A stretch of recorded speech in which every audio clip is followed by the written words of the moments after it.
good morning, everybody, and welcome to the Miss Fin Show. I am your host, Miss Phins. Welcome, welcome, welcome.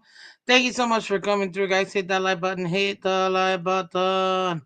Share, subscribe, let everybody else know we're live. Thank you, thank you, thank you so much for coming through, guys. Hit that like button. Mic check, mic check. Can we hear me? Put a number 8 in the chat. Put an 8 in the chat if you can hear me, please. Put an 8 in the chat if you can hear me. Oh God, I hope today we can get this through. Oh, thank God. Oh, thank God. Thank God. Loud and clear. Oh, thank you, Lord. Thank you, Lord. Ooh, okay then. Since you can hear me. Good morning, Miss Fans. It is the AFC East show. Hit that like 3.5. Really? Really, Joe? I can't. Hit that like button, guys. Oh Lord. Thank you guys so much for coming through. I really do appreciate it, guys. On your way in, hit that like button. Everybody watching on, thank you so much for catching us live today. Thank you. Thank you. Thank you. Oh, okay. So today, as you can read from it, we're going to be doing our Week 14 recap of the AFC East, the standings, and we're going to take a look at our Week 15 projections, guys. So thank you so much for coming through. You said to put the 8th in the chat. Put an 8th. Yeah, the number 8. Yes, I can hear you. 8. Perfect. The number 8. Anywho, people. I appreciate you guys. Hit that like button. So, very, very simple, ladies and gentlemen. In case you did or didn't know, only 3 of us played this week. It was only us, the Jets, and the Buffalo Bills who played. Why? Because the New England Patriots were on a bye week, so they did not play this week. Um, which I mean, it was about time they got on their bye week. Literally took forever. But again, we don't make that wrong. We're just here, um, so it's gonna be very simple.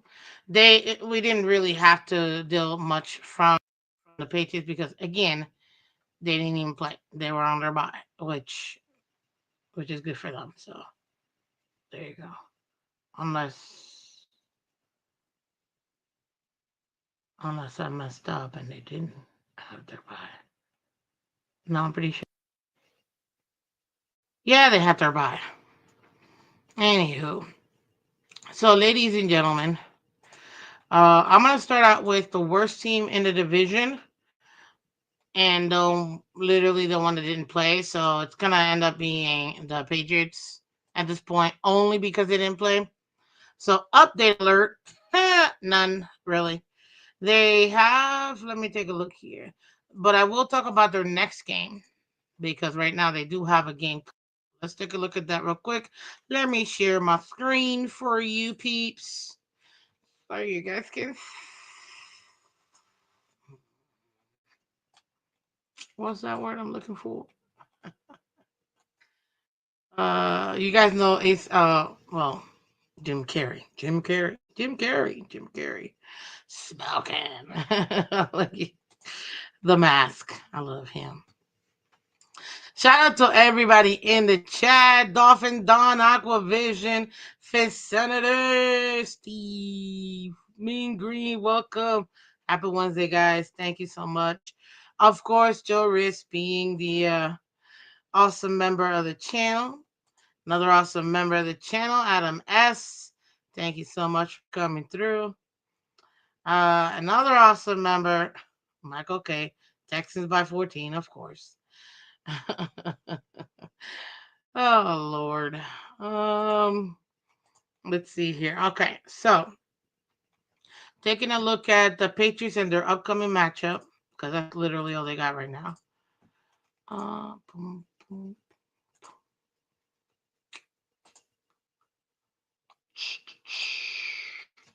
Let me make this a little bit bigger.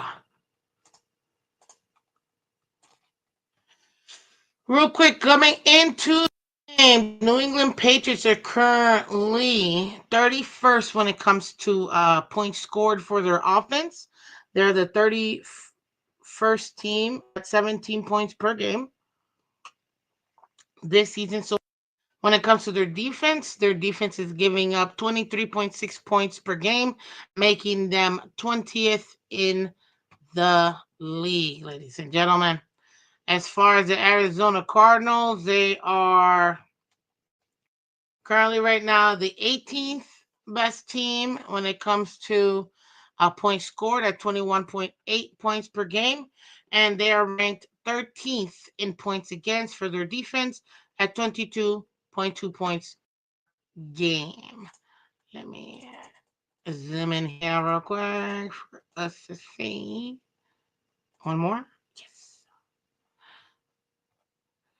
Right now, the Cardinals are favored by 6 or 6.5. Over under it's 45 points.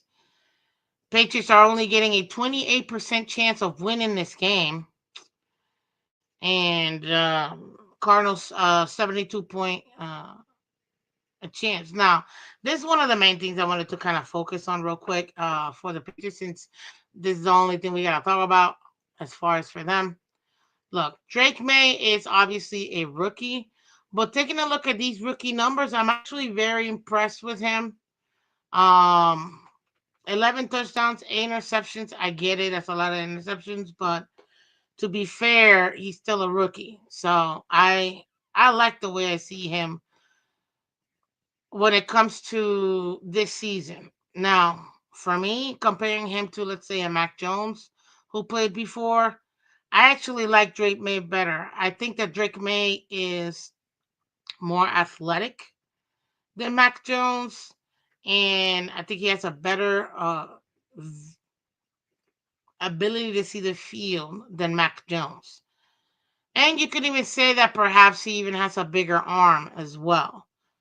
Now, again, the Patriots do have to go ahead and, like I've been saying since week 4, they have to build a team around him. If they don't do that, forget it. They're going to be wasting a pretty decent young QB. I just don't think if they don't protect him, they're going to be missing out on being able to get him properly developed. But if they do protect him, it should be very interesting where his trajectory of his development ends up being. Now, obviously, we all know Kyler Murray. Kyler's Kyler, little one, but runs everywhere. Listen, it's not even close. Arizona 6-7. They should be having a better record than that. But this is where they're at right now. They're essentially a mid team. So it's a bad team in the Patriots playing a mid team in the Cardinals. It should be a semi fun match. It's nothing too big to worry about. The one I guess you would want to see is, which I'm surprised, Marvin Harrison Jr. if he does end up in a play that should be fun to watch. But again, at the end of the day, that's probably it. I'm not too focused on this team. It's in Arizona, so the weather's gonna be good. Look at that. But it's all about the matchups for this particular position. The main one is gonna be the defense. Like I said, they're not that good for the Cardinals, but they should allow some pressure towards Drake May. We gotta see, ladies and gentlemen, how it ends up being. Um, in this particular game, Dolphin Don says Pats might take the Cards. Actually, well, I wouldn't be surprised if they did. They are an underdog, but they're a pretty capable underdog, in my opinion. They do have enough to take the Cardinals because the Cardinals are too up and down of a team. We just have to wait and see, ladies and gentlemen. So there you go. That's what I got for the Patriots. They're all right. Good luck to them when they end up going into what do you call it? Into the rest of the season. So then let's go ahead and talk about the Buffalo Bills. Obviously, the Buffalo Bills just had their game. Um, they ended up playing. Who did they end up playing? No idea who the Buffalo Bills end up playing.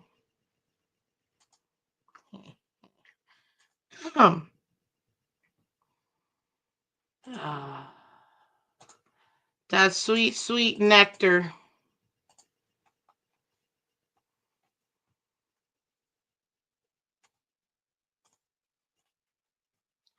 So, Buffalo right now, currently, they are ranked second in offense at scoring 30.5 points per game. That's pretty good.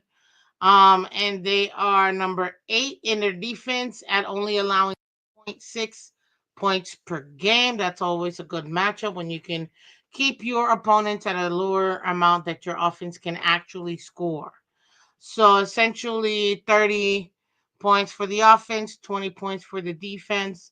One guy that has been standing out, which I'm glad mostly because of everything he's gone through, is Damar Hamlin, man. Damar Hamlin has been making some really good plays actually since he's been back. Last year he didn't really do much, if we're gonna be honest with you.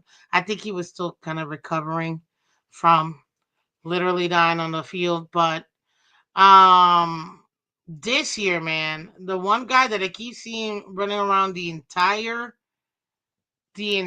field is Damar Hamlin. So good on you, sir. Good on you.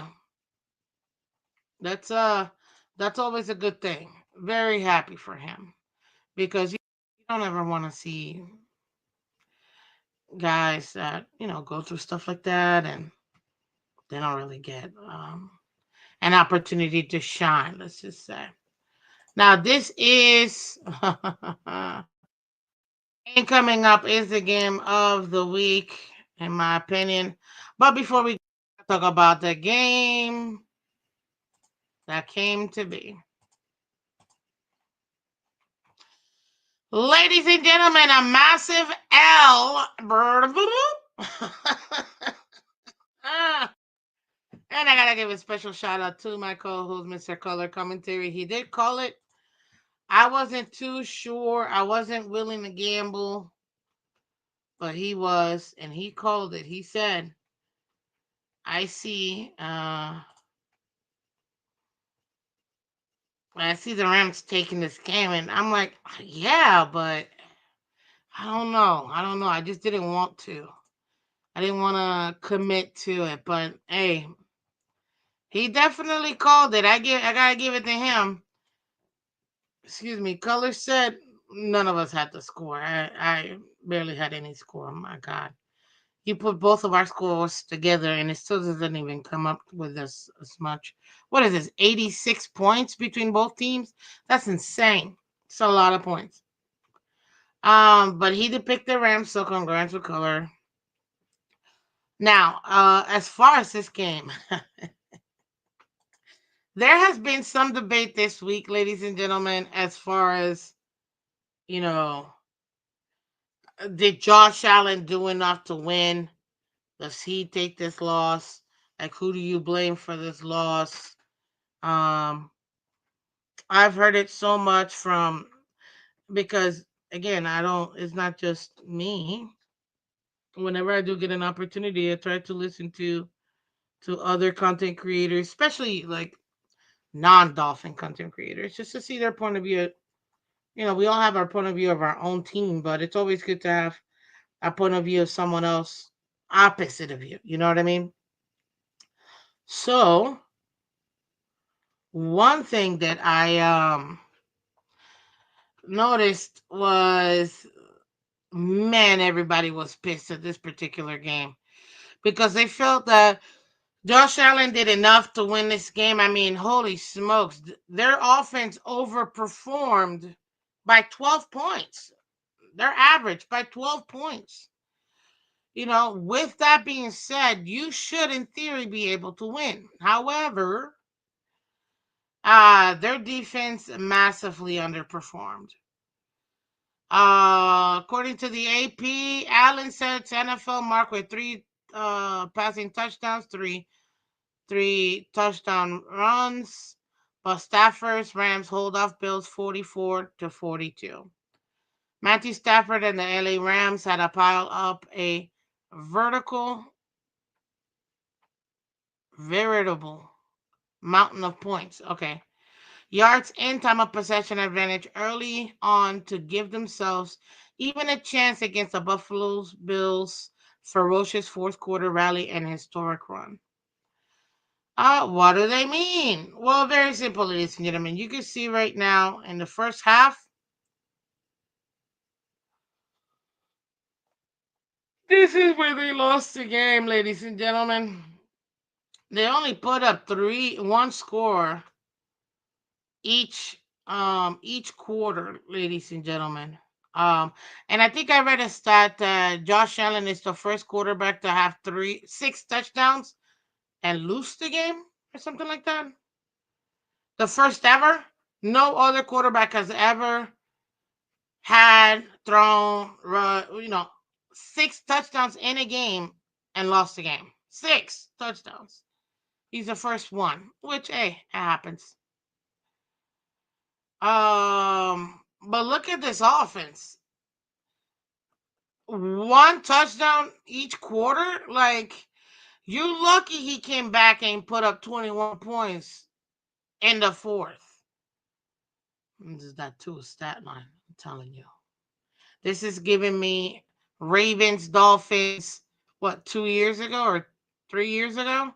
The same crap. Difference is we actually won because our defense tightened down. But, ladies and gentlemen, the offense didn't do jack the first three quarters. This is why that whole did Josh Allen do enough to win the game? Did Josh Allen do like? And this is why I have to tell my Dolphin fans too, guys. First of all, we're not the only ones that do this. Every single franchise and fans do the same thing.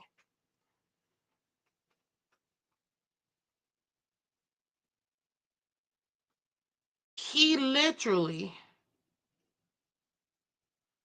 had one of the best performances as a quarterback in a game, at least in the last, hell, 10 years. This is probably one of the best performances by Josh Allen. I mean, you could say his entire career at this point. This was a great performance. Here comes Superman. Almost said right. Superman. Josh Allen. But before we continue, guys, I need you guys to hit that like button.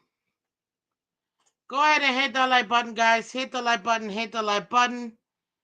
We need 10 more likes, so go ahead and hit that like button, guys. Appreciate all you guys coming through. Hit that like button.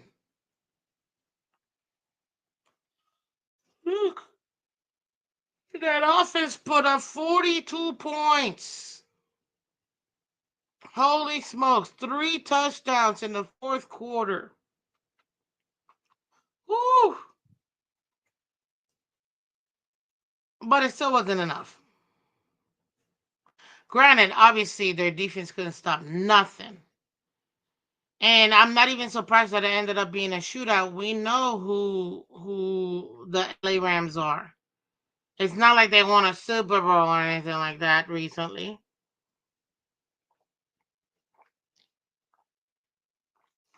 We once said the LA Rams are a bad team that we beat. Lager Hop, I never said they were a bad team. I said they were a mid team. We were the bad team. They were the mid team. And the bad team, which was us when we played them, And they were a mid team when we met them. Beat them. Our defense clamped down.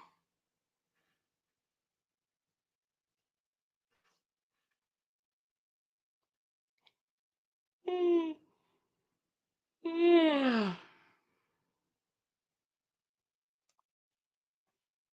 Look, ladies and gentlemen, whether you like it or not, Josh Allen didn't do enough to win this game because he needed to do more to be able to get that win. It's the same, keeping the same energy as I would if it was Tua or any other quarterback. Was it enough? No. But it is a team game. Their defense definitely let them down. Now, I will tell you this, from going from 7 points to 17 points to 14 points, they only gave up 6 points. That's it. They only gave up 6 points.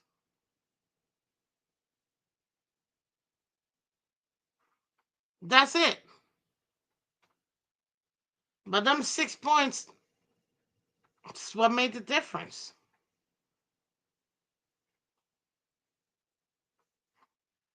And they missed a PAT. That's ridiculous.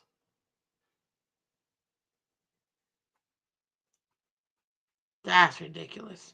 So again, this was a very back and forth game. I'm not surprised. Obviously, Puka Nakua had a career day. We're gonna talk about that in a second, but it just wasn't enough. I'm not surprised at all. But this was a great test for the Bills. Which, when I talk about them and the Lions, I'm gonna be very frustrated when I say what I'm about to say. But this is a great opportunity for the Bills to get a pre-Lions game pretty much down the hatchet. LA Rams are not um, the Lions. They're not.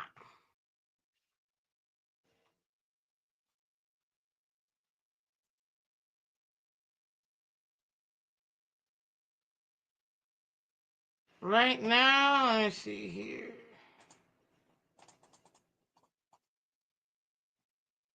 The Rams,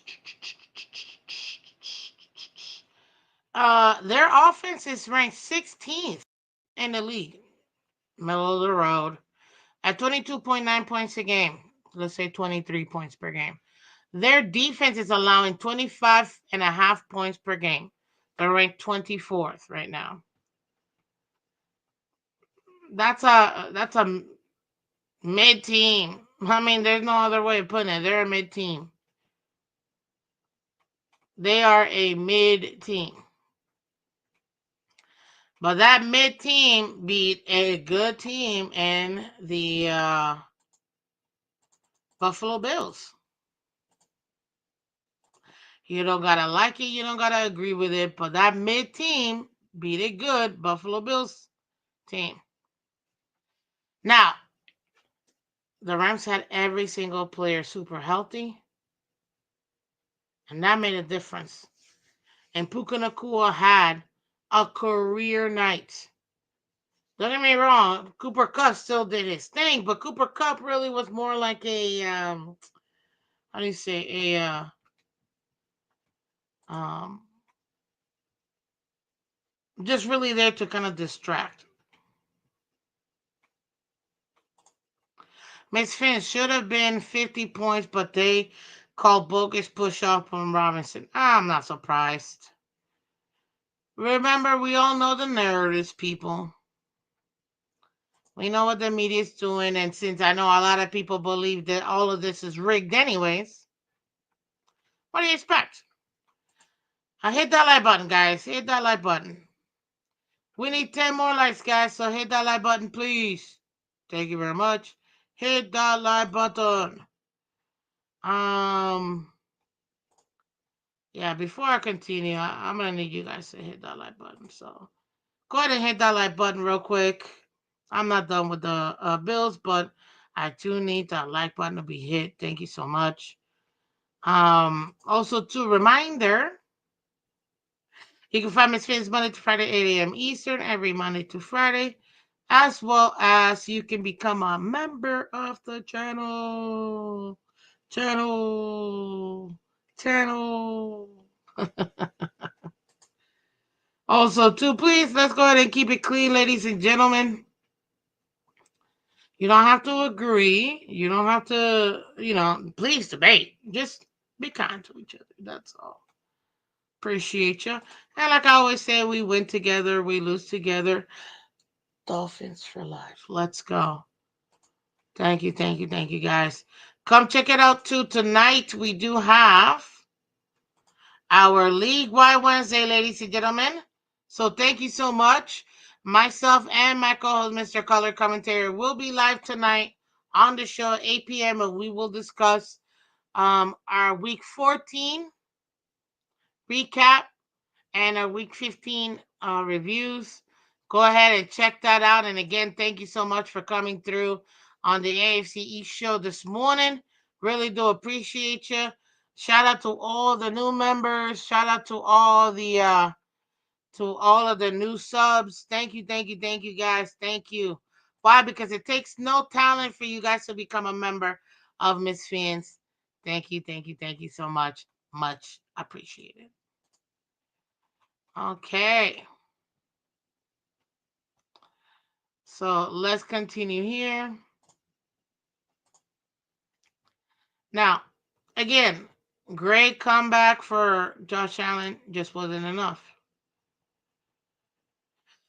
Game leaders 22 out of 37, 342 yards, 3 touchdowns. A lot of people said that he cemented himself in the MVP.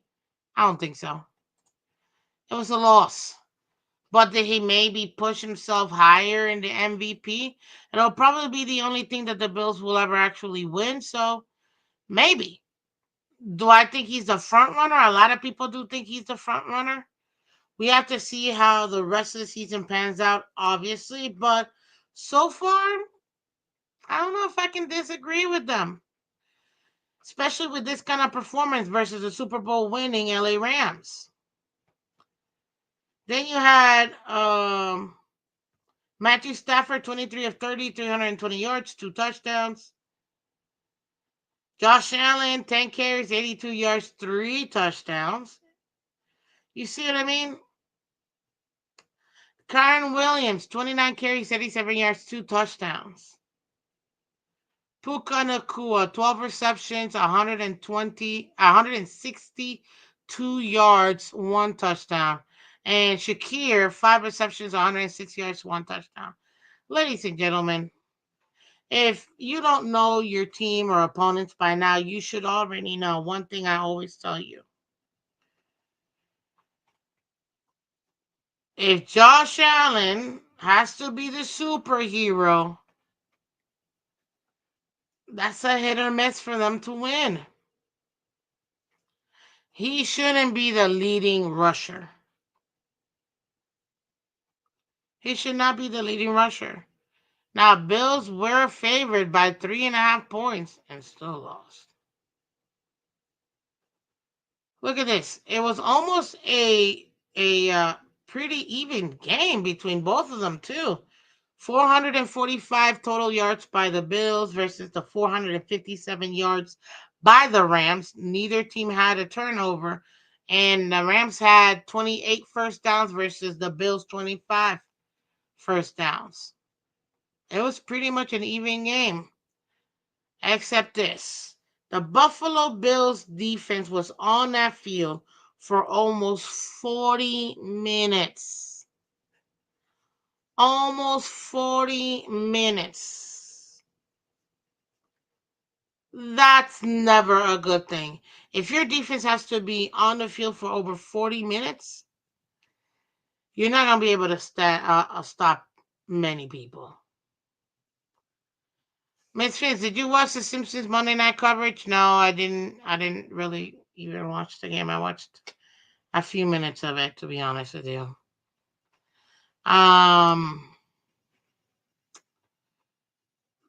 This is, I think, this is where they lost right here.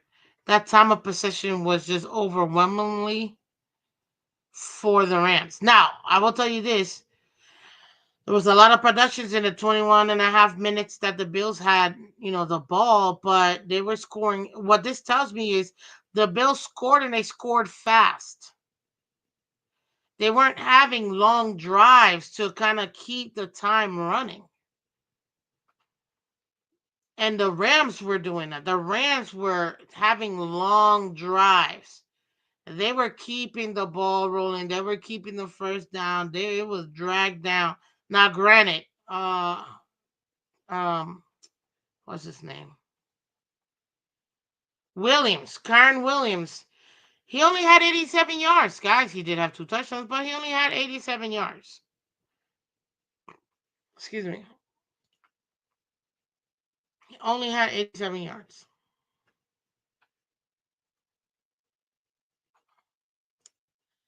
Oh, Michael K. Michael K. New York resolution.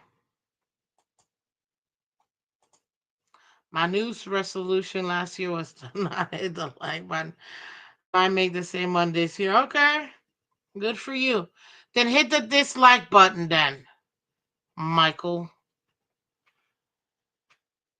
Miss Phins, please, with all your football knowledge, explain 59% completion rate.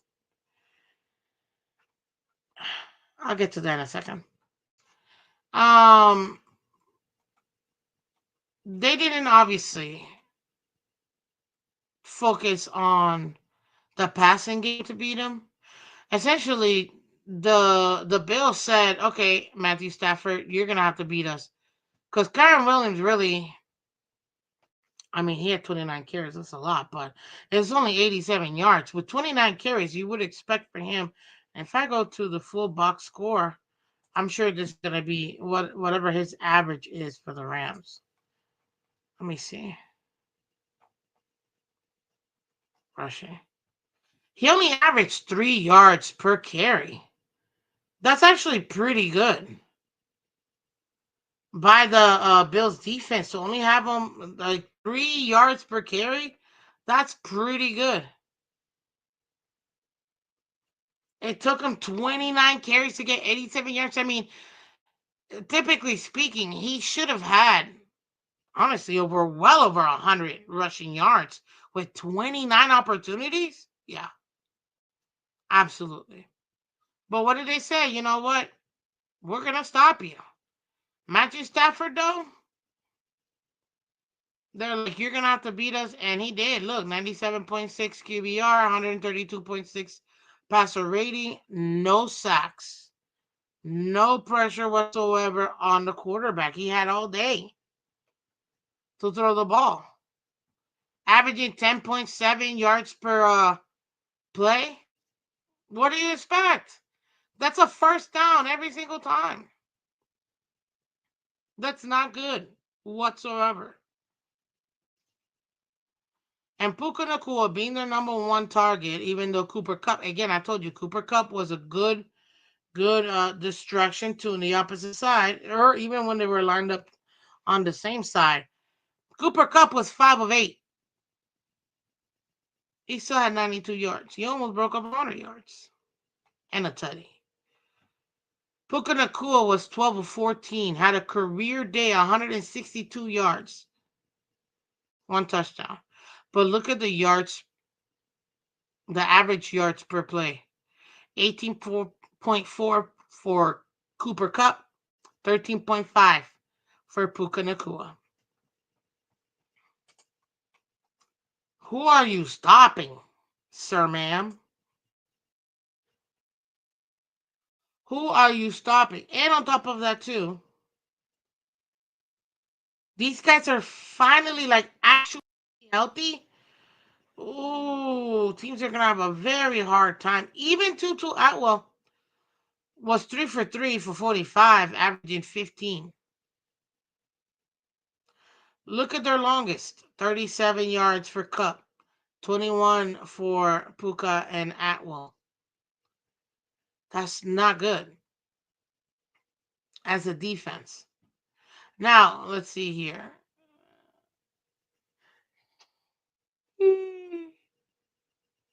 Excuse me. What is this? Puka Nakua, 5 carries and a touchdown. The man was everywhere.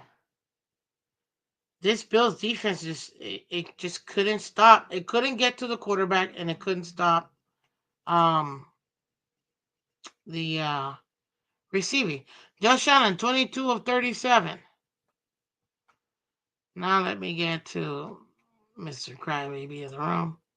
Ranks at the best receiving room in the NFL. You could absolutely argue that. You absolutely can. What is this? 22 of 37. 59.4.5 completion percentage. Josh Allen. This is why he had to be Superman and had to also have 10 carries for 82 yards.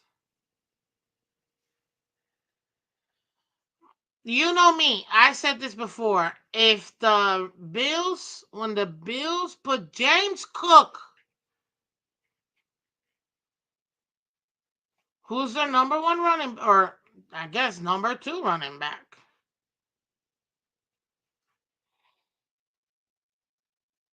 guess what? To me, the Bills are unstoppable. When they make James Cook the primary rusher, where Josh Allen doesn't have to be the superhero, I think they're unstoppable. That doesn't mean he's not gonna break out of the pocket or extend plays with his legs. That's not what I'm talking about. But him not being the primary rusher, that's what I'm referring to. And right now, again, Josh Allen had to be the superhero. And that's never a good thing. Dang, the fact that he had 3 rushing touchdowns, it's like he didn't even have anybody with him. Did anyone else get anything? I mean, look at these numbers. When it comes to the receivers, nobody really had opportunity. Now, I will tell you this.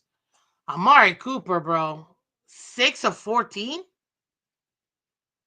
That's horrible. 6 of 14?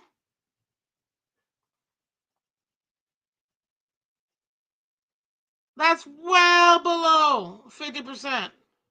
That's horrible. That is horrible. But Miss Finch, you got 95 yards. Yeah, imagine if he would have caught 3 more or 4 more. Bro, you missed 8? Excuse me, you missed 8 targets? Granted, Josh Allen did, I did see him overthrow him a couple times.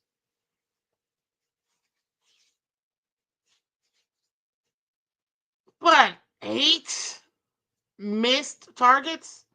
Nah, you can't, you can't have that when you're trying to, when you're trying to be an opposing team, especially one with a high-powered offense, like the Rams when they're cooking and they got everybody healthy. That's horrible. Shakir, 5 of 8, more comparable. 106 yards, okay. Matt Holland, 4 of 6, 57 yards. Essentially, Cooper was pushing off all night. Probably, actually. It says those are just numbers. What is reason for those numbers? I didn't make these numbers, and this is what they made as a team. What I find most interesting is how nobody really took over this game. You could literally say Josh Allen was throwing the ball to himself and rushing the ball himself. That's great, but you're putting your quarterback in a very dangerous position. I don't know how many times I got to say that, and I'm going to continue to say it. This team loses Josh Allen, this team is done. Now, granted, the man is built like a tank, and I can't stand him, but he's built like a tank. He plays injured all the time, but he's still effective. But he needs a lot more production from his supporting cast. Period. And if Amari Cooper's supposed to be the what do you call it, the number one option, he needs to step up to the plate. They didn't just pay what they did to bring you in here to this team for this run that the Bills believe they're gonna be making. But Shakir has, I'm not Shakir, sorry, Amari Cooper has to do a lot more um than what he's been putting up so far. I'm just saying. That's all I'm saying. If he was accurate, he'd be John Elway, but he can't hit the side of a barn. What do you mean, Aquavision? Josh Allen? Yeah, he was very inaccurate. I mean, less than 60% accuracy? That's not good. If he would have completed a few more of those, yeah, thank you. That would have been tough.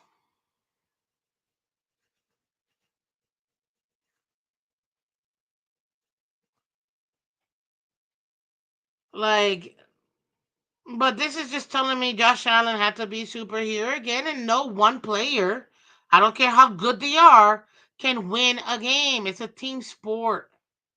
And right now, his team, especially the offense, especially himself too, because again, 22 or 37, that's horrible.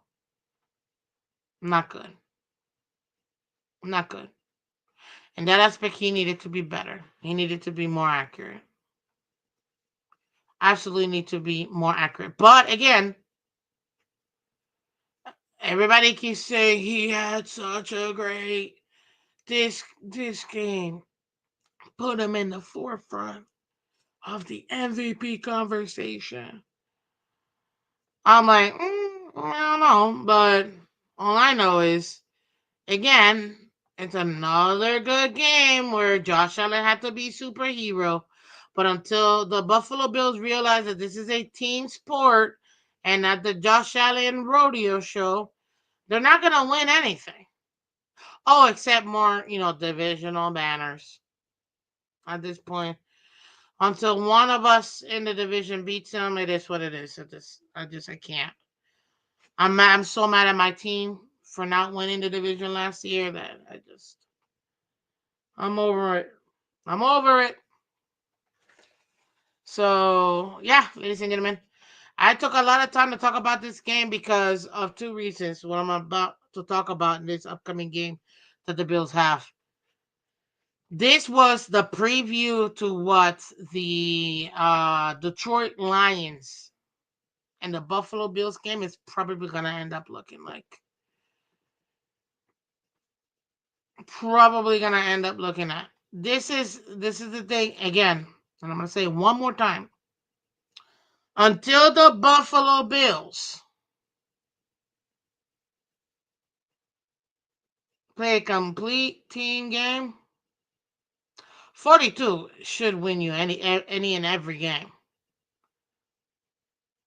I'll give them this though. The same thing like Joe Burrow versus Pittsburgh last week. Damn, did Joe Burrow do enough? Technically, no, because they lost. Did Josh Allen do enough? Technically, no, because they lost. But they don't play defense, ladies and gentlemen. They only play offense. Their defense got to step up too. It does. Absolutely does. And right now, man, what is this? 23 or 30, 67%.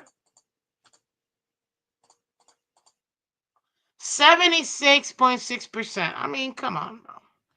It's a completely different game. This is where the Buffalo Bills lost the game, the first half. In my opinion, this is where they lost that game.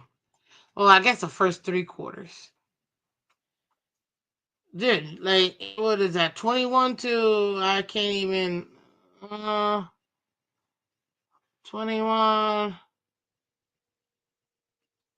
31, 38? 21 to 38? Like, come on, bro. Like, that's ridiculous. That's ridiculous. So what are you supposed to do? Exactly what Josh Allen did. Put up 3 touchdowns and give an opportunity to your offense, your defense to make another play. And guess what? If the Rams definitely throttled back in the fourth quarter in offense. They absolutely did. Because if the Rams in that fourth quarter would have actually, where's that? Okay, so let's go to play by play. So in case you guys know what I'm talking about, let's check out the end of the game, guys. Second half, tutty tutty. Well, we knew that. Look at this punt. Excuse me.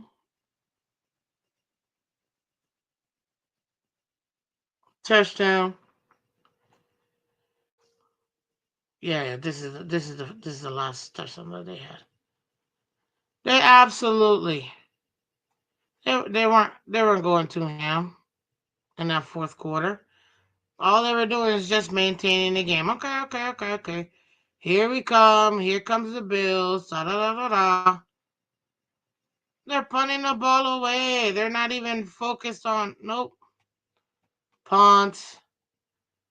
Oh, they're a little bit back. Oh, they scored a touchdown. Okay, let's go ahead and go down there and take care of it so we can give ourselves a little separation. Dang, this defense ain't stopping nobody. They just scored a touchdown. But wait, there's more. Guess what? Buffalo can get it. Like, what up, my bone? Just lost because he didn't score on every possession. That's how some judge Tua. I mean, let's see. One block punt. Ew, nasty. Two, three. Yeah. And let's see how many times did their defense make them punt the ball. One, two. Really more one, if we're going to be honest with you. So, ladies and gentlemen, this game right here, which, man, this stadium is insane, dude. SoFi Stadium is crazy. I'm not surprised that this was the outcome because, again, having a healthy team and the Rams, you're going to have multiple players be able to beat you. And that's what happened. The Bills need to reconsider again. Um, what do I want to say?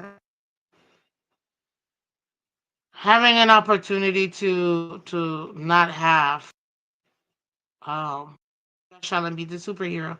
In my opinion, that's the only way that they're gonna be good. But that was a complete preview of this game here. You've got the Lions are favored 2.5 points, it looks like. The over under on this game is 53.5 points. I'm not surprised at all for that. 42% are saying the Bills are gonna win almost 56% that the Lions are gonna win, ladies and gentlemen.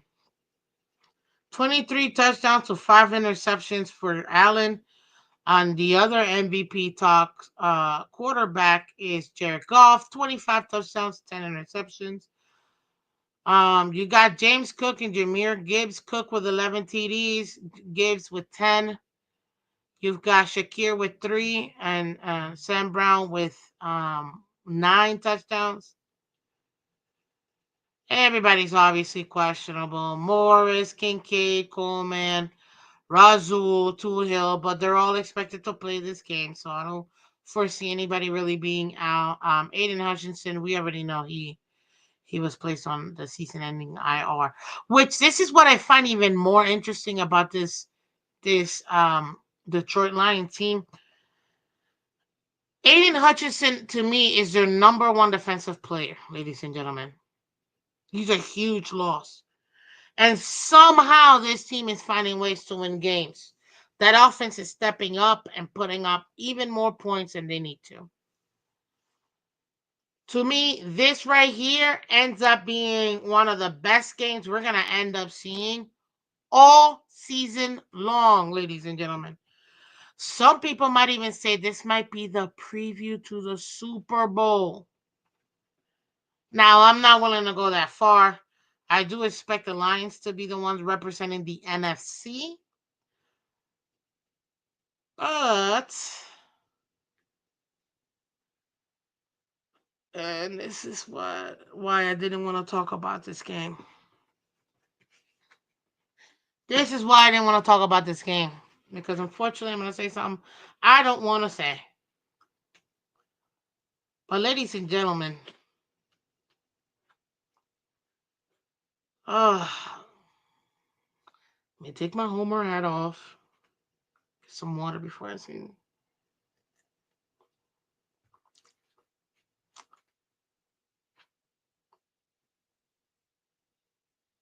Based on the trajectory of the Buffalo, I almost said Buffalo Wild Wings. Jeez. Um, Based on the trajectory of the Bills, a lot of people are putting them as perhaps the one to represent the AFC in the Super Bowl. Me personally, I still have the Ravens representing the AFC, but I do have a dark horse which I think nobody's talking about and would be very interested if they did make it all the way, and I win either way. And that would be the Pittsburgh Steelers. Will they? We don't know. At the end of the day, we won't know till we get to the playoffs. You know what I mean? And see how it all unfolds. But do the Buffalo Bills have the right team to be able to make it to the Super Bowl this year? Yes, they do. And right now, this is going to be a great test for them because, again, Detroit is the number one team in the NFC, number one team in the entire league, actually. And 90%, and I'm 90% confident they will be representing the NFC in the Super Bowl.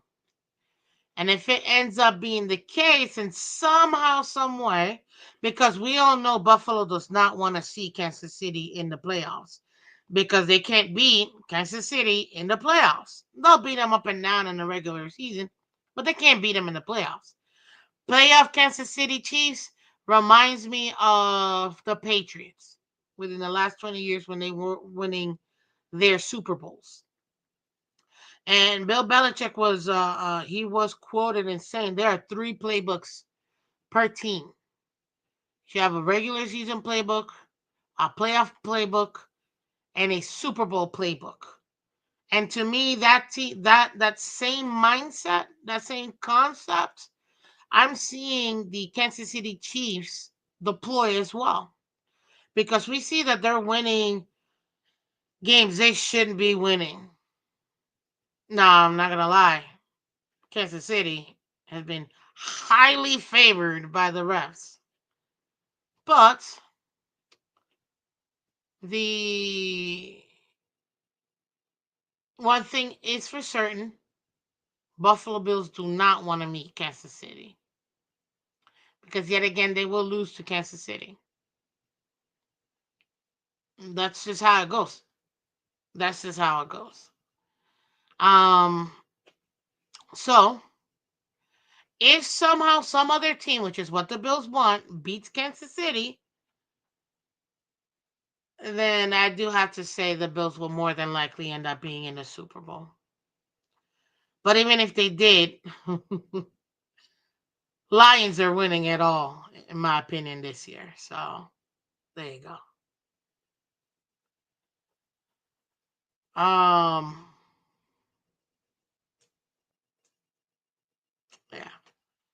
Timothy says only way Lions get the Super Bowl is if they're number one seed. I think Eagles or Vikings will be in the Super Bowl.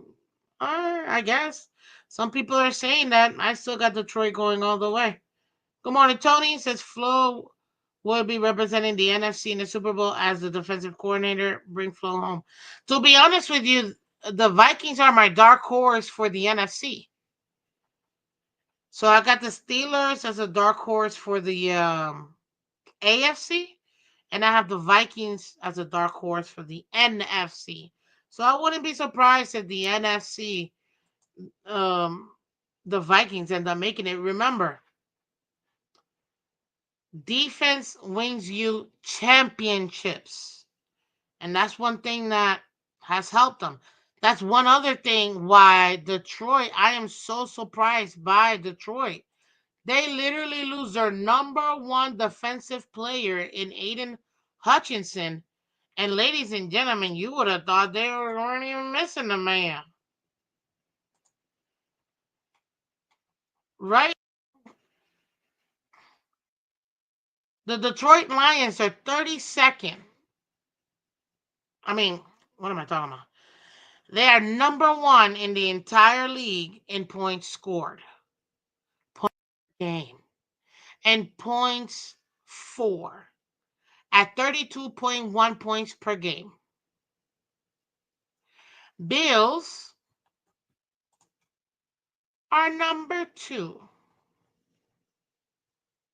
Oh, I'm sorry. This is the Lions. I'm out here lying to these people. Okay, they are number two at 30.5 points per game. So two more points per game the Lions are averaging as an offense.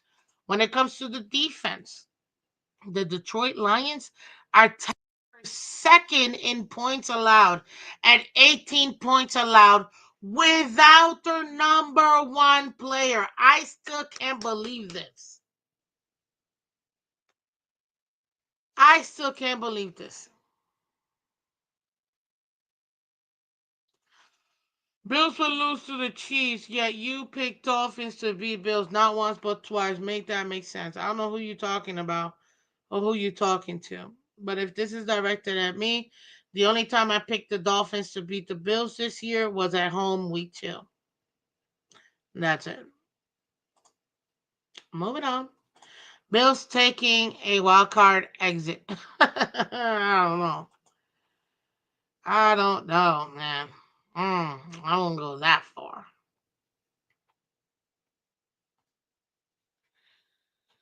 Um. So yeah, ladies and gentlemen, that's a great conversation. That's a great combination. That's what I meant to say. A great combination.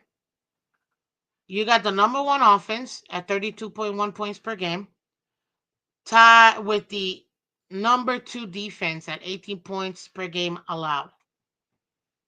Going to the Bills, then the number two offense at 30.5 points per game, but they're eighth in defense in points against at 20.6 points per game allowed. Ladies and gentlemen, offense wins you games. Defense wins you championships. And right now, the Detroit Lions are much better than the Buffalo Bills in both categories. Now, I know what some people are going to say that that's the truth because it is.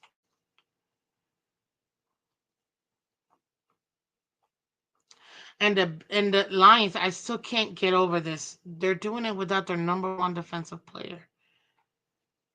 Imagine if they had Aiden Hutchinson.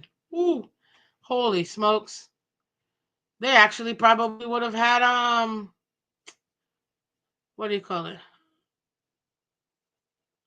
They probably would have had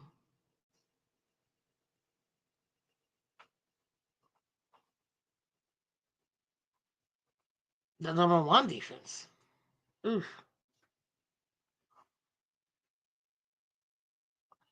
Nice shade. You can say slightly better all you want. To me, it's much better. when you're at the top. In the last 5 games, Bills have been 4-1. Lions have been 5-5. This game will be in Detroit in a dome, Ford Field. It's 44 degrees and cloudy. But again, Ford Field, the second home of the Buffalo Bills, because we all know they can't handle the weather. So they obviously have to go to that stadium to stay warm. Mm. But this is what I find most interesting about this matchup because again, it's gonna be the quarterback versus the defense, so on and so forth. Guys, if you go into the different players each team has, man, I'm ecstatic to see what Amos and Brown is gonna do versus Hamlin and Razul and all these other guys. Even though I know Razul got cooked by Puka Nakua, and I mean filleted, ladies and gentlemen. He got fuller. I know. Come on, baby, come on. Yes. Oh, he got filleted, ladies and gentlemen, and I thought it was very interesting. Um, but I think the matchups are going to be fun this game. So if we go Detroit offense versus the offense defense, the Detroit offense versus the Bills defense. Greg Rousseau should have a good game. So should Ed Oliver. Epinesa too. That front line is pretty good. They should be able to make some noise and possibly even slow down the run. Because the way Detroit kills you is they have a great running game and a great passing game.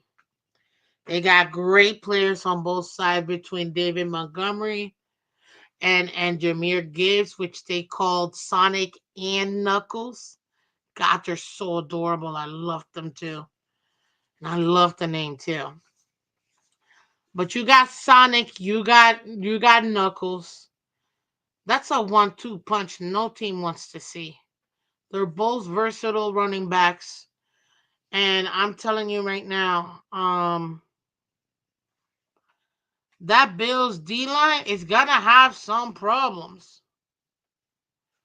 They're gonna have some problems when it comes to stopping those two guys. Because if Detroit does what I think they will, which is again, it's gonna be a passing game. We know this. But if they implement that run game, that well balanced run game, ladies and gentlemen, it's the worst thing that can happen for the Bills. Because I don't care what Rousseau, Oliver, Epinesa, whatever the other dude's name, Jones.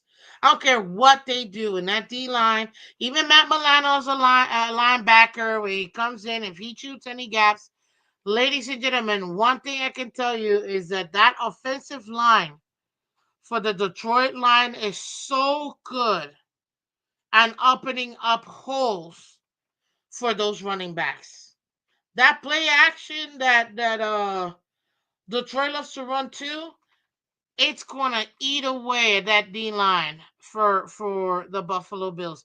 And they have one player that I super love that I wish the Dolphins had picked up, and that's Penei Sewell, who has turned out to be exactly what I knew he would be. I don't want to say generational because I don't think he is, but one of the best tackles I've seen in the last 10 years. I'm so mad we don't have him. I'm so mad that we don't have Penei Sewell. And that O line between Glasgow and Ragnow and Sedler, whatever his name is. Yo, Detroit Lions got one of the best offensive lines in the entire league. Another reason why they're so good. They allow for Jared Goff to be able to extend plays. And he's smart enough to move up in the pocket to avoid pressures. He's also smart enough to evade the pocket if need be to extend plays. And that D line, when it comes to the run game, whether they're I'm sorry, O line, when they're shifting protections and they're able to open up those holes, man, you've got Montgomery and you got Gibbs who shoot up between the tackles so well. They're jacking up 8, 9, 10, 11, 20-yard plus runs. They're killing you in the run game. So you're going to have to pick your poison.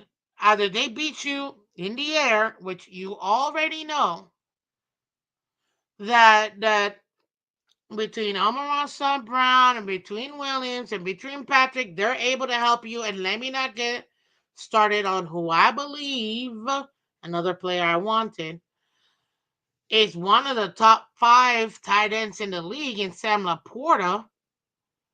Absolute mismatch for defenses. The man is a giant wide receiver that can block. He's a little bit better than my Mike Gesicki because he can actually block. But yeah, you gotta pick your poison. This Buffalo Bills defense is going to have a problem because you're gonna have your D line going up against that O line, who's very good. And like I said, in that run game, it's hard to stop. It is extremely hard to stop. Ladies and gentlemen, and the way that Rasul, and somehow Rasul is listed as questionable, he's playing, but he got killed. Tyler Rapp and Damar Hamlin were, I would say, the 2 best defensive players versus the Rams last game for the Bills. But that defense for the Bills is gonna get cooked. Hit that like button, guys. Hit the like button. Let everybody else know we're live. Appreciate you guys. Hit that like button so much. Hit it, hit it, hit it. Miss Phins, who do you want to win this weekend? Denver or Colts? Colts. Simple. Panay is a pick I wanted to, man. The moment we passed on Panay, that showed the attitude towards the online player, I guess. I guess it's a good thing that we pick up 30 regularly and have the ability to put up 40. Nightshade, I think you're a Bills fan, so all right, cool. Good morning, Joseph. Welcome. Good morning. I will say that Campbell calls the game a little too aggressive on 4th downs. He absolutely does. Sometimes, to me, not both plays, but one of the 4th and whatever plays last year in the NFC Championship absolutely cost them the game. Not 2. There were 2 very significant 4th and what? I forgot what it was. It was 4 and 4, 4 and 2. One of the 2. It wasn't even the second one. I believe it was the one in the 3rd quarter, not the one in the 4th quarter.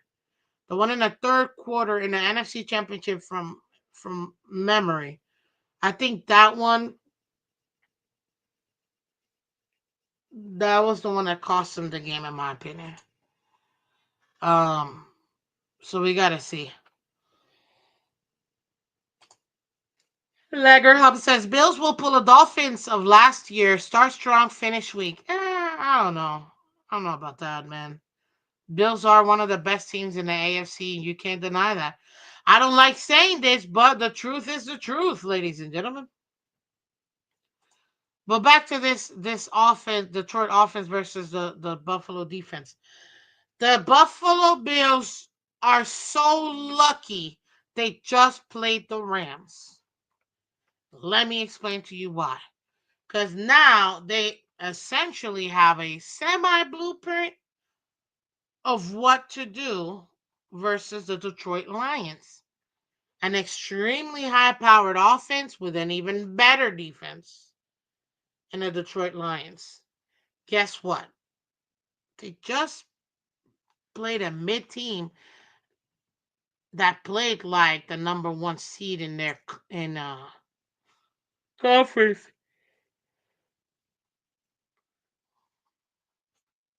So this is probably the best thing that could have happened to Buffalo. Kind of like a dress rehearsal. Yeah, they lost, but to me, it's the reason why I think the Bills will probably end up winning this game. And I hate that I say that because they just got a taste of what they got to deal with. Listen, Karen Williams is no Gibbs or Montgomery. That's the difference between the Rams and the Lions. The Rams got one guy in Williams. Lions got two dudes in that run game. And when it comes to the passing game, Rams got Puka and Cup. That's their 1 and 2 punch.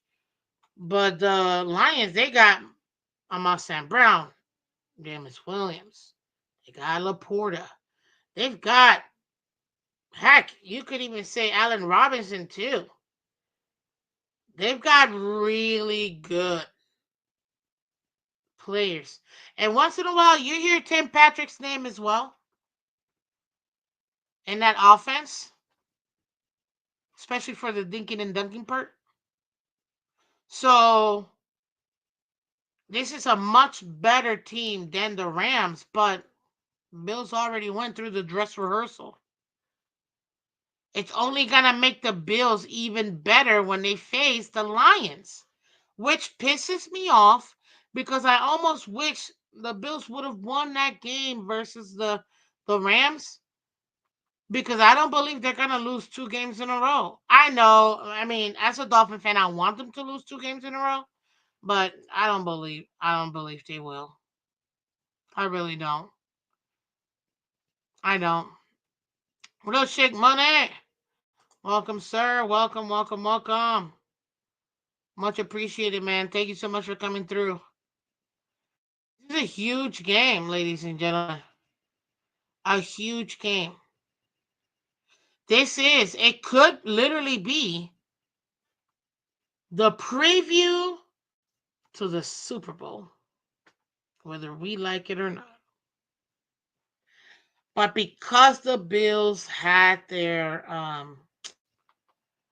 what do you call it, their dress rehearsal, if you will, I don't feel no ways good about um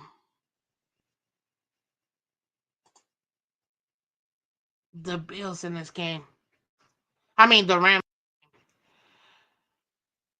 What am I talking about? Sorry, the Lions in this game because I think the Bills might actually get because of that dress rehearsal. They might actually beat the Lions in this game, which sucks.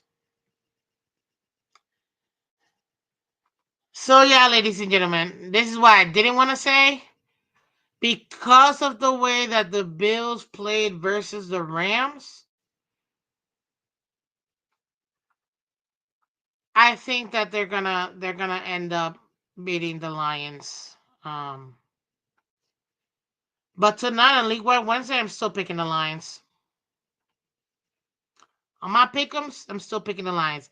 Even after everything that I said, I just think Detroit is on a mission, man. Detroit is on a mission. I just don't. I just know what kind of team the Buffalo Bills are, and unfortunately,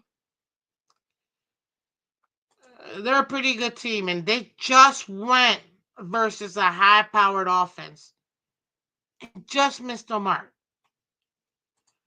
Now it's gonna take again um their entire defense, ladies and gentlemen, to really play a cohesive game. If Bernard, if Benford, if Hamlin, if Rapp, if Douglas, especially Douglas has to have a makeup game after him getting, even though he's listed as questionable, um, he's gonna have a makeup game because holy smokes, he got burnt to a crisp versus the Rams. He needs to go ahead and do it. Now they still got career Elam, so he should be able to step up. And they might even ask him to be opposite of Benford at this point if Russell Douglas ends up not playing this game. But I think he will. Now, I didn't really talk about the offense of the Bills versus the defense of Detroit. And the main reason being, to be honest with you, ladies and gentlemen,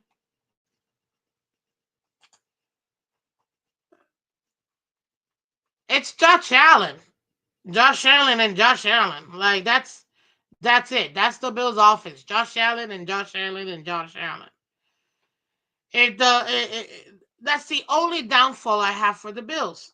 If they implement James Cook and Cook goes off for 100 or a buck 25, 2 touchdowns in the run game, dude, I think Buffalo's definitely gonna win this game.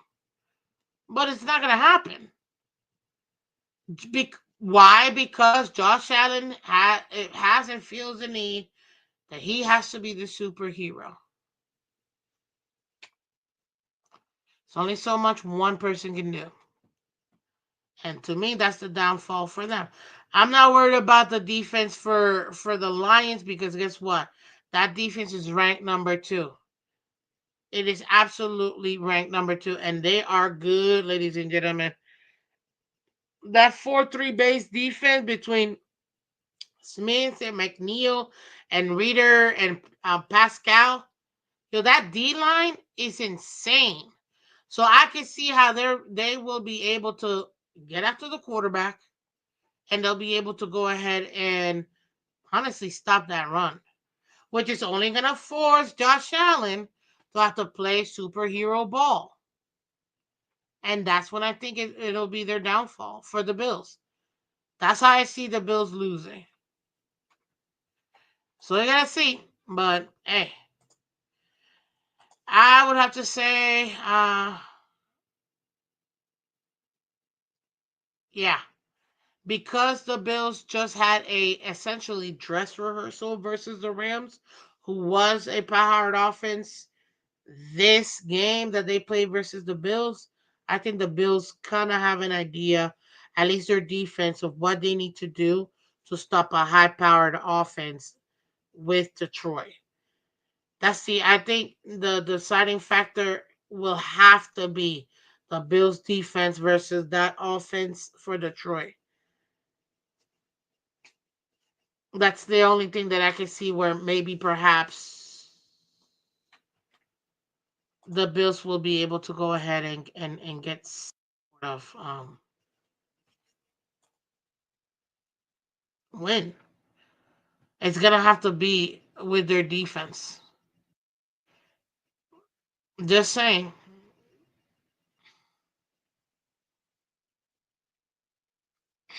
That's the only thing I can think of. Lions by 8 says Lager. Bills by 10 says Timothy. Yeah, I'm not surprised. I mean, again, do you think we have a shot at beating Texas? There's always a shot at beating any Texas. Any given Sunday, ladies and gentlemen. Know that. Any given Sunday. Any team can beat any team. It's never 100%. Look at us versus Tom Brady. He literally was asked, "What team did you like not facing?" He said the Dolphins, the Miami Dolphins. They always played us like it was a playoffs, Super Bowl. Yeah, it's all about matchups. He has his worst record versus any team is us. We have the best record versus Brady out of all teams. Is us. So yeah, not surprised whatsoever. Not surprised whatsoever. But I'll tell you this. Um,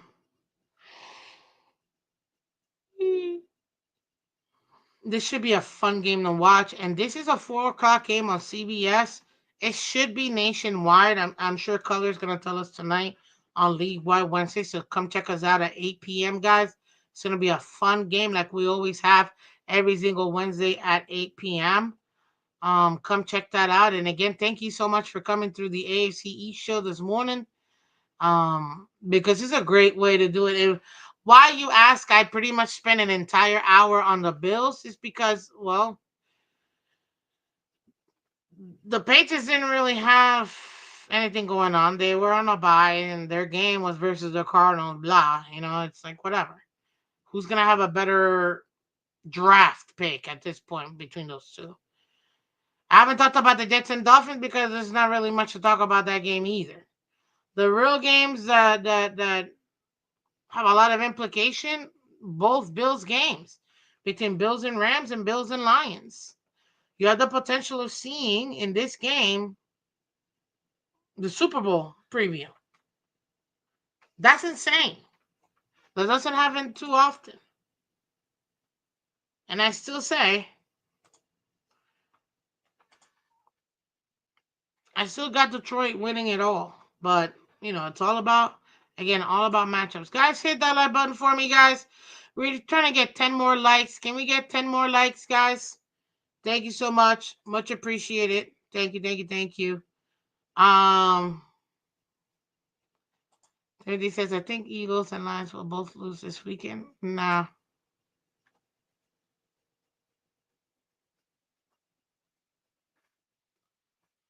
Um,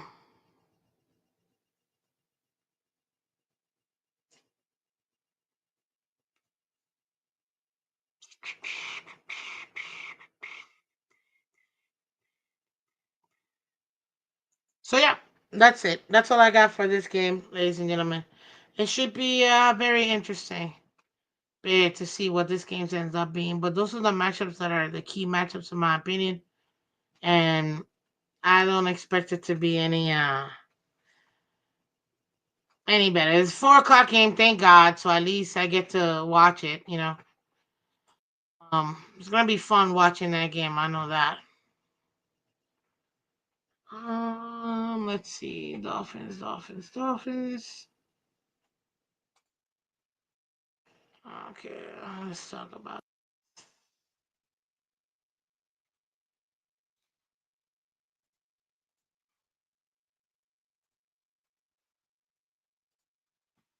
Okay, we're gonna talk about real quick the last game of the division. This was the Jets visiting the Miami Dolphins, ladies and gentlemen. That was an absolute thriller, and it had no business on being a thriller. 1000% pissed off that this game was so close. I don't understand why it was so close. The defense was pissing me off all game. But then again, it's to be expected when you're playing Aaron Rodgers. I mean, what can you really say? Like, it's crazy. Toto Muvalo TD pass to John gives Dolphins 32-26 overtime win over Rodgers and the Jets. Tua wouldn't have repeated everything that was said in Dolphins huddle Sunday when they trailed the Jets in the fourth quarter. Yeah. I'll tell you this. This game was almost lost in this third quarter because this offense, yet again, didn't produce jack. What up, Cat for Life? Welcome, buddy. Appreciate you and the emojis. One of our awesome members. Thank you so much. Thank you, thank you, thank you. Steelers, Eagles, also Super Bowl preview? Yeah. We'll talk about that tonight, but yeah, you could absolutely say that. You can absolutely say that. That's another Super Bowl preview. Cool. Absolutely. That'll be very interesting. But this game almost got lost right here, ladies and gentlemen.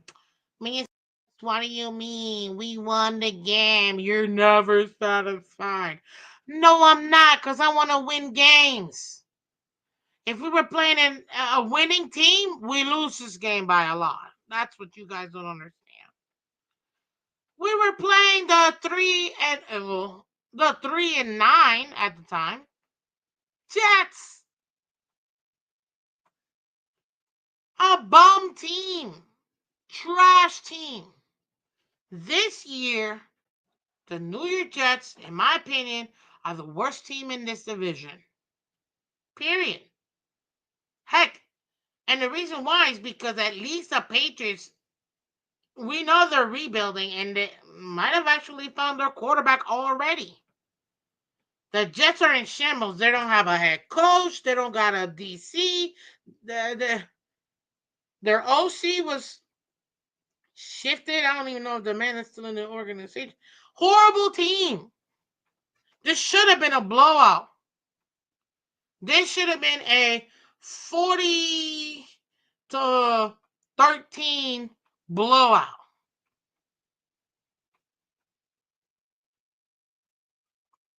It should have been a blowout. This was too close for comfort. And people want to talk about, I was so pissed. I'm like, why are we giving up all these stupid points? Dang you, defense. Dang you. Why are we giving up all these points, yo? It's ridiculous. What can believe the freaking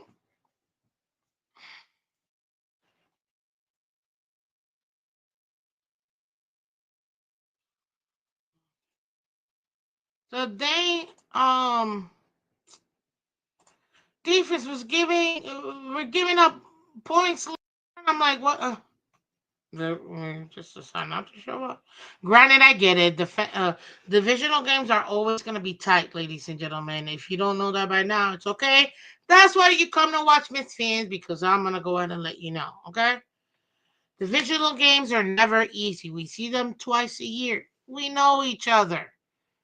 We know each other the most. We played against each other the most. It's never going to be a cakewalk, no matter what situation either team is facing in that season or at whatever point you meet them in the season. I think it's ridiculous twice in the last 6 weeks. That's insane to me.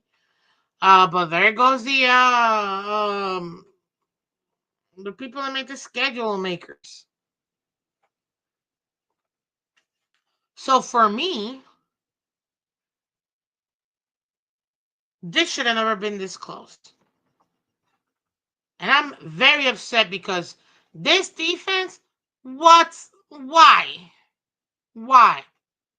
Are we giving up 10 points in the second and third quarter, bro?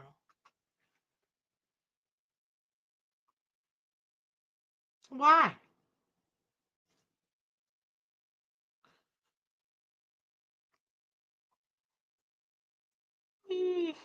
We should have never been this close. But guess what? We should have also scored in the third quarter. See, everybody wants to talk about how our offense had such a fourth quarter comeback. True. I'm not going to deny that. We scored 11 points. We needed to tie the game. I'm not going to deny. And then I don't even want to talk about the overtime. I'm in love with our overtime play. I wish we played the entire game like that, but we didn't. So I'm not even going to talk about overtime. Our overtime play was mwah, mwah, mwah, brilliant. Miss Fans, why don't you answer my question? What question, Sal? I'm in the middle of my work. I'll look at your question in a second. But why was there 0 points?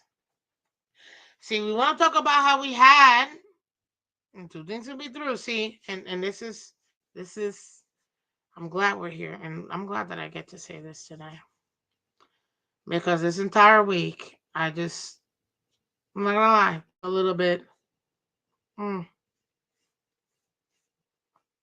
not feeling.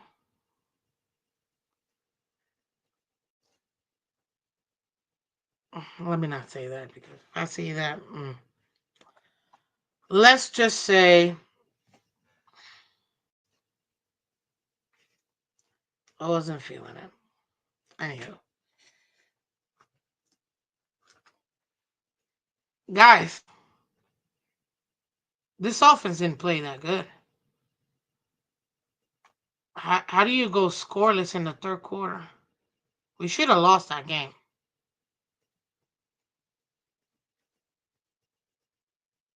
We should have lost that game. That offense, 0 points. If we would have scored anything here, we would have never needed to go overtime.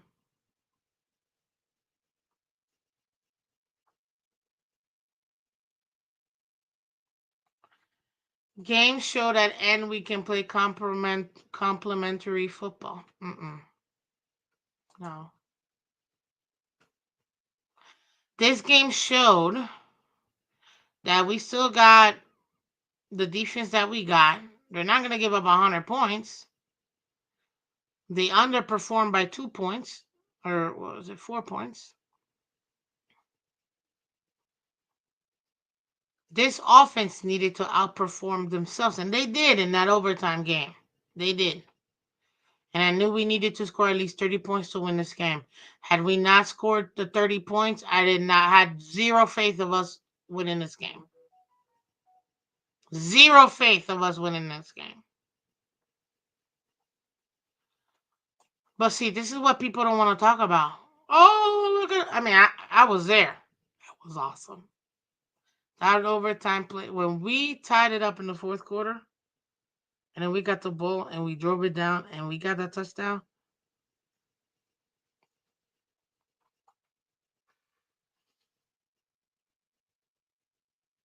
That was insane.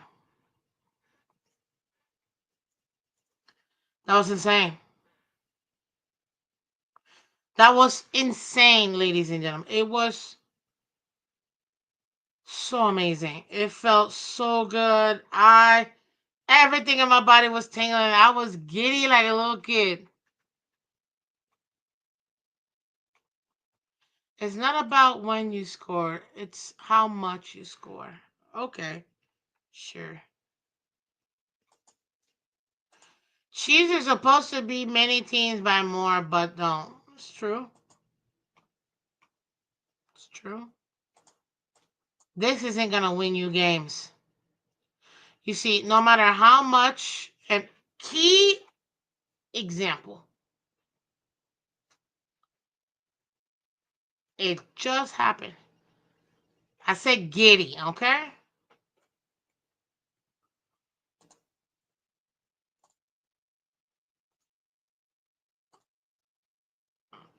Key example.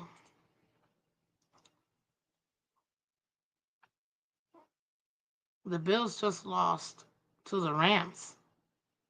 Would you say their offense did everything they needed to do?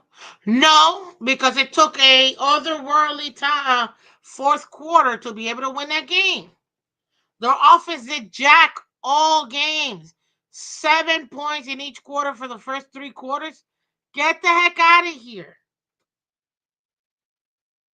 The same thing with the Dolphins. We did nothing. This offense stalled. Miss Finch, you don't think that their defense gets beat too? It's true, they do. That's why your offense got to overcome that. 0 points, three and outs. Get the heck out of here, bro. This is a great game, entertaining game. Oh my gosh, killing me, man, killing me watching that game in person. Man, I was nervous the entire time. I'm not even gonna lie. I'm not even gonna lie. Legger Hop, if we don't score 30 plus points, we don't win that game. I'm gonna tell you that right now. Don't even have a shot. We have to score over 30 points to try to beat the Texans. That's where I'm at right now. We need better play from our secondary. Okay, great. We need better play from our offense too. Miss Phins, after two has been back, we're top five offense. Okay, great. I need you to be top one offense. Top five offense don't mean jack. In the last 5 games, we scored 28 points per game. Our defense has allowed 21 points per game. All right, cool. In this game,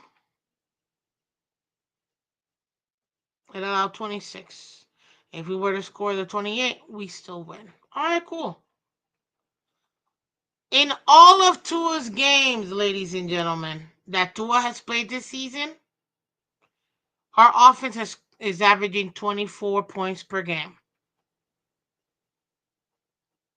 Our defense is giving up 23.4 points per game. Mind you, this is a first year DC implementation.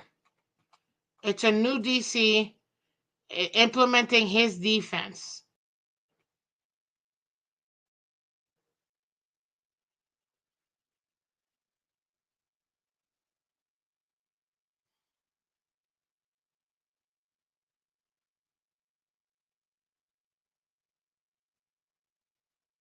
Hmm.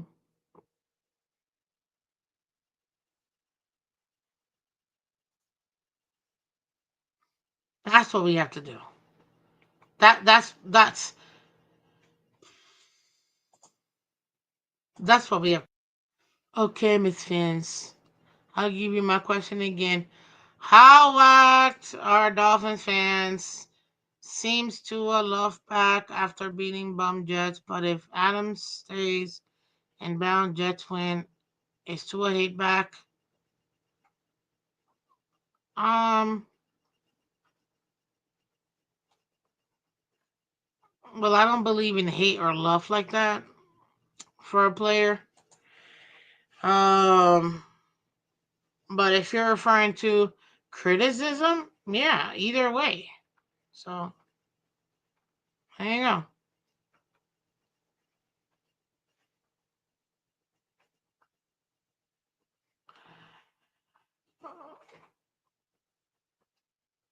I'll feel better about the Texas game if Chubbs and Wynn plays. I don't even know if those guys are gonna be available. What's up, Tony? What do you mean with here we go again? Hmm? Are you hating again? Anywho, player execution, ladies and gentlemen.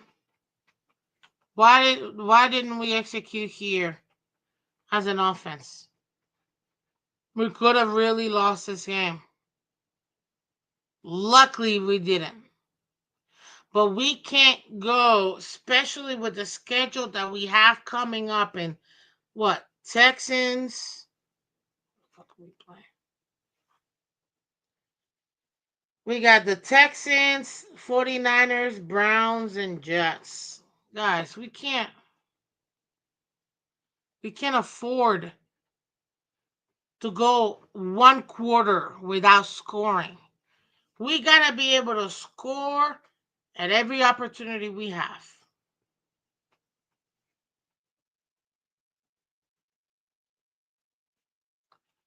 Tony, you must have just gotten here. Maybe you didn't hear me earlier, but that's okay. I still appreciate you, man. Thank you for coming. And guys, go check out the Blitz pickup. You see him right there? The little picture thingy? Go check them out. They got their own show. Okay? Like and subscribe to their channel. Awesome content for sure. Um, but yeah, this can't happen right here. 0 points? Nah, man. We're not beating nobody. And we need every single one of these wins. Every single one of them. If we want to give ourselves a shot at a postseason. Because now it's all or nothing. Forget it. We already be where, where the heck are we in the tankathon? Let me look this up real quick. Because at this point,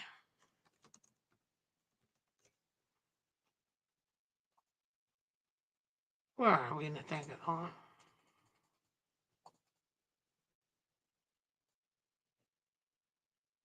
Oh shoot. Let me hold on. In the name of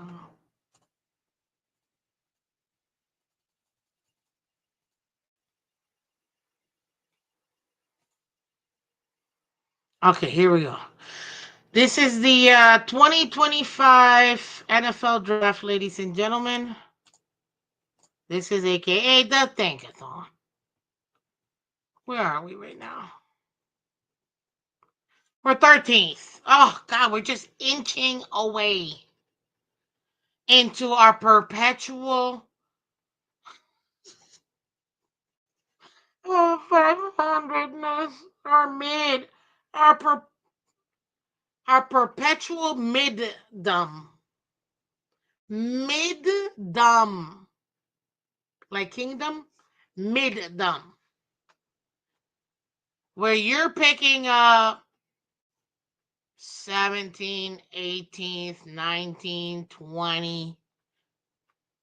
When you're right here in this POS section of the flipping draft, we're super close.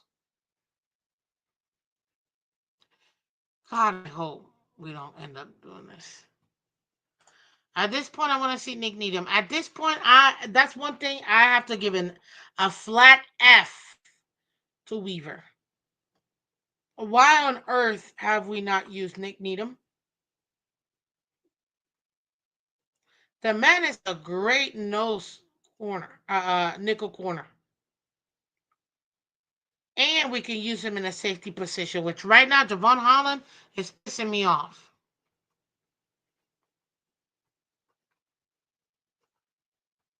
We can use him as a corner. We can use him as a safety. Why are we not using Nick Needham? Hmm? But we keep we keep saving him in the practice squad every week.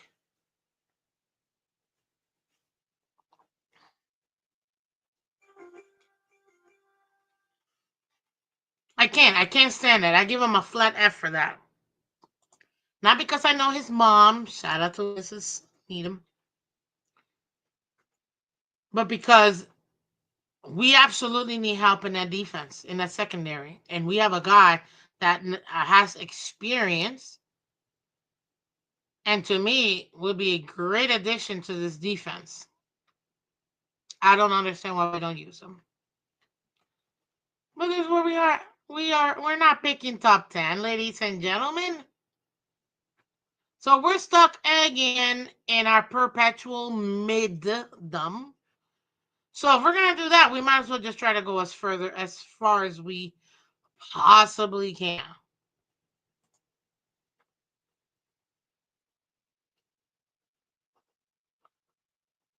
Now, was this a good game by Tua? Absolutely. Statistically speaking, good game. Some people are gonna say, "Well, it was against the bum Jets team." It's true. I can't deny that. Neither can he. But this was a divisional game.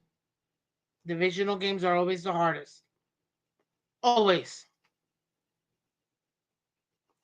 The first time we faced Aaron Rodgers and actually win divisional game. Statistically speaking, two out of good game. If you watch that game, though, there were a lot of opportunities left.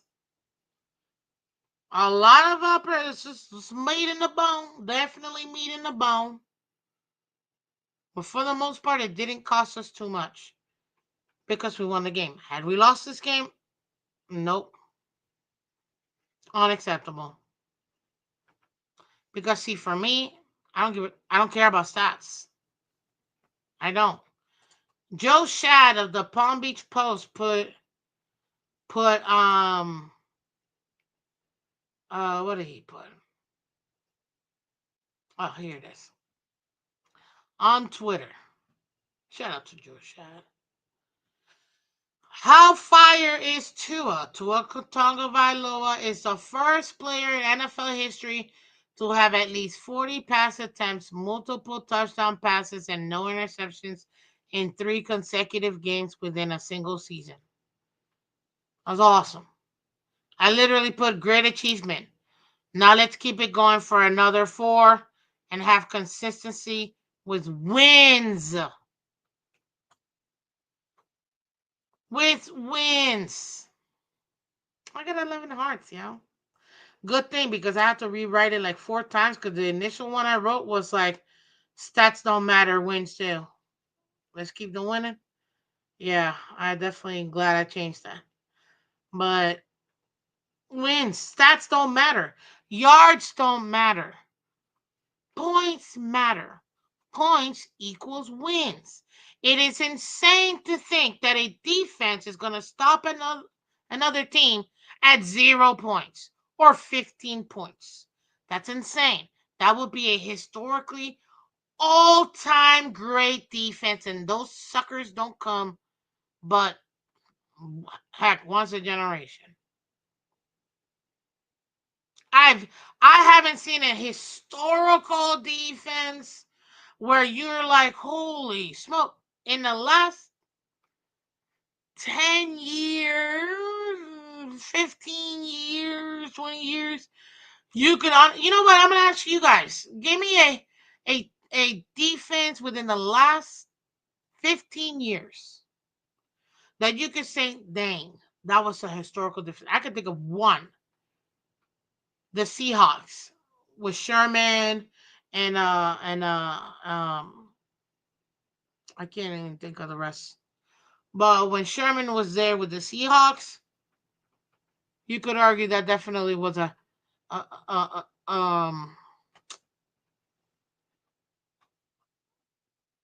could be considered historic defense. But put it in the chat. Put it in the comment section. What defense do you think was historic? Because I haven't seen much. Vikings defense this year? I don't know. I don't even know if I can.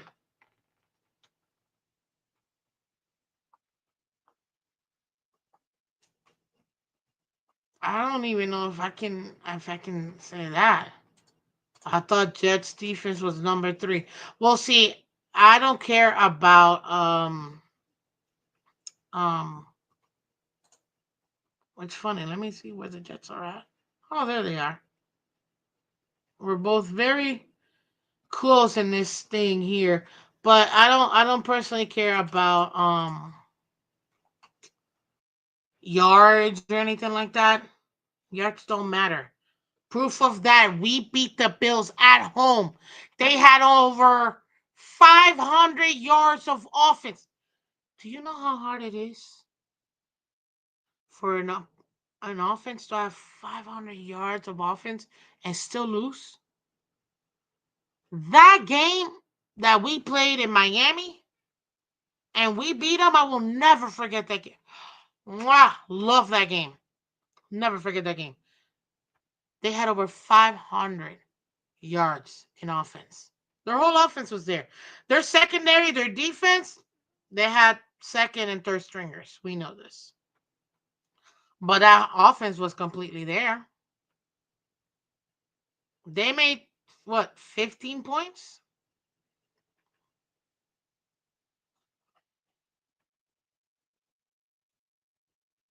15 points maybe? Mm. Ooh. You see, this is why I asked. This is why I asked you guys. Dang. That 2002 Bucks defense when they won a Super Bowl, you could say that was historic defense. That 2000 Ravens defense, yo, Heck, you could even say the 2000 and didn't they win in 2008? You could even say the 2008 with Ed Reed uh my God. Oh, you know who I'm thinking of.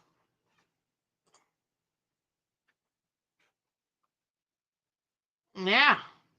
Those are some historic defenses, guys. Guys, that don't happen all the time. Not like that. When teams are keeping their opponents in less than 15 points per game, that's insane. Now, could that happen in a game or two or even a streak? Absolutely. By all teams. All the time. But to average Ray Lewis, thank you, Timothy. To average that for the entire season? That no, man. No. That doesn't happen that often. The Jets defense right now for this year, they're ranked 19th in points allowed at 23.1 points per game. They're ranked 19th. But Miss Phins, they're a top three. They're a top. They're putting everything together. Maybe perhaps in the yardage that they allowed. Great. I'm looking at points. Points is what matters. They're number two in a passing defense and number two in passing touchdown defense. 1,000%. That's crazy. That's really good. But in overall points allowed, they're 19th. I care about the W. I care about the win. It don't matter if a team scores two flipping points and you score three, it's a win. A grueling win, but it's a win. And that's what people got to take this into consideration. So, whenever we're talking about um the Dolphins and because I know my fans, I know how we are, you know what I mean? This is still a good game by Tua, statistically speaking. Yeah, that's good. I'm not gonna deny that. I don't understand why people keep, oh, here we go. Like, what do you mean? See, when I give them props, people get upset. And when I don't give them props, people get upset. I'm so tired of all of you guys. I don't care anymore what you may think about my opinion. My opinion is mine. And he has 70 plus % completion percentage. That's good. Every statistical category that I want Tua to hit in every game he hit, I wanted him to score one more touchdown. But everything else he hit, even the two touchdowns, because I always want at least 2 to 3. I want him to get better every single year. That's what I want from my franchise quarterback. That's the expectations I have from my franchise quarterback, from my $250 million quarterback. Those are my expectations. You can have your expectations for whatever you want. Those are my expectations for my quarterback. Being in his third year in the same offense with the same head coach, who is an offensive coach, who told you guys our defense is going to take a step back. And then people wonder why the defense is not. We don't have a good defense. Weaver should be fired. Weaver should be fired. The coach literally told you what to expect from the defense. I don't know why people are like stunned. We went from the number one offense, ladies and gentlemen, scoring offense, to 32nd. Now we're up to 26. Thank the Lord. That's still horrible. That's the offense.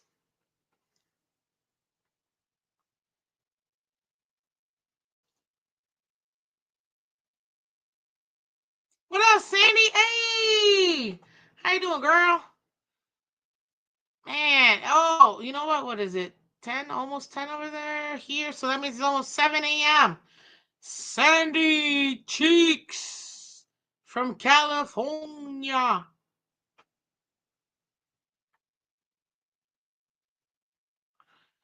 Shake, I don't know what you're saying, dude. I don't care about your opinion, about my opinion, about your opinion. Okay. Cool. Um, but seriously, like, you had a good game. AT had a good game. Tyreek Hill had a phenomenal game. Phenomenal game. The second time he has over 100 yards. Finally. And that's versus the number 2 passing defense. Do you see that? See, context, people. That's good. There's a good production out of our passing offense. And it's still pretty decent production from our rushing offense too. I need more. Because if we were playing a team that was a better team than the 3-9 us facing team, guys, this third quarter would have killed us. We evaded it. It was versus the Jets. I get it. It's still divisional, so you can kind. It almost cancels itself out. That third quarter would have killed us. It actually has. And I still say, and you can't get me off this pony. The best game Tua has had all year is Week 9 versus the Bills away. Away.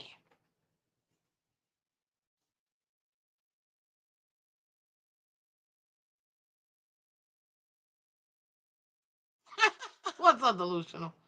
The Jets are trash. Yeah, they're bad with Aaron Rodgers, which is hilarious. Number 2 passing defense that was missing 4 starters. No, they were not missing 4. They were missing 2 starters. They were missing 2 in offense, 2 in defense.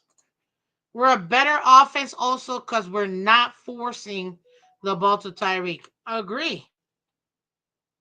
Agree. We're taking what the defense is giving us. Good. Which is what every quarterback should be doing. And every offense should be doing. But this is why I didn't want to talk about overtime.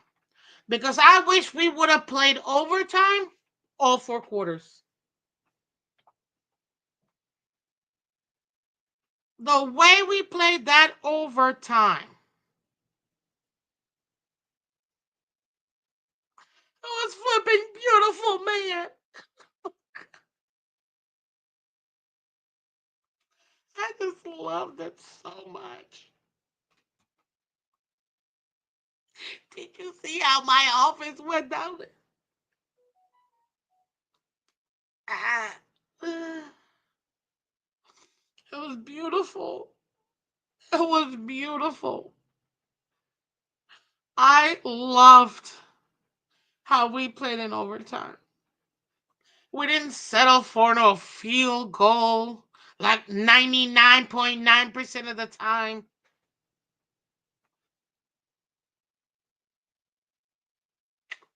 We went for the win.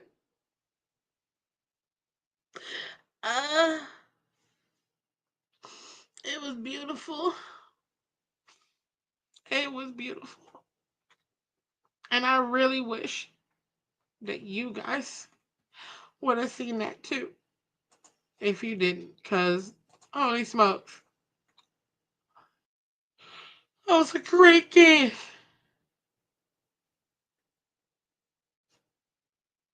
It was a great game.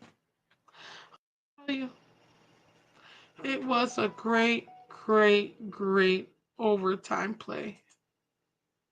I loved every single moment of that overtime.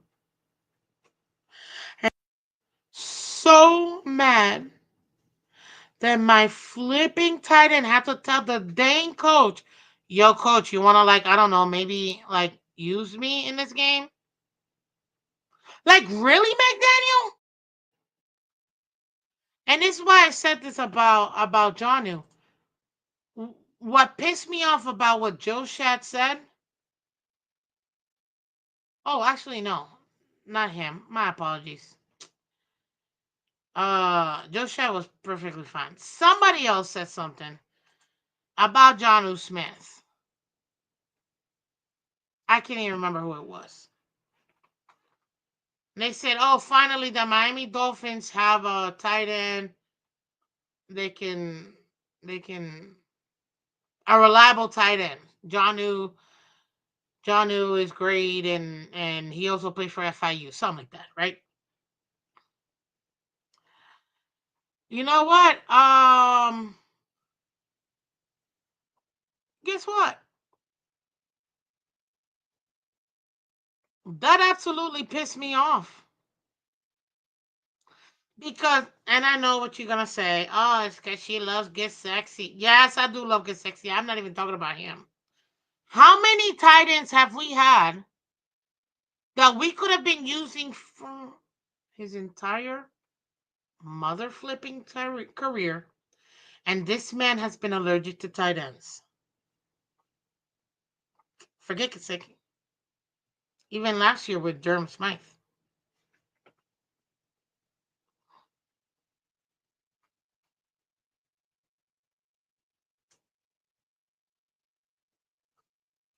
Exactly my point, Billy. Johnu Smith can't throw himself the ball. Tua forgot about him until overtime. This is ridiculous. Yo, LA Rams, thank you so much for doing what you're doing. Beating the Bills. Much appreciated.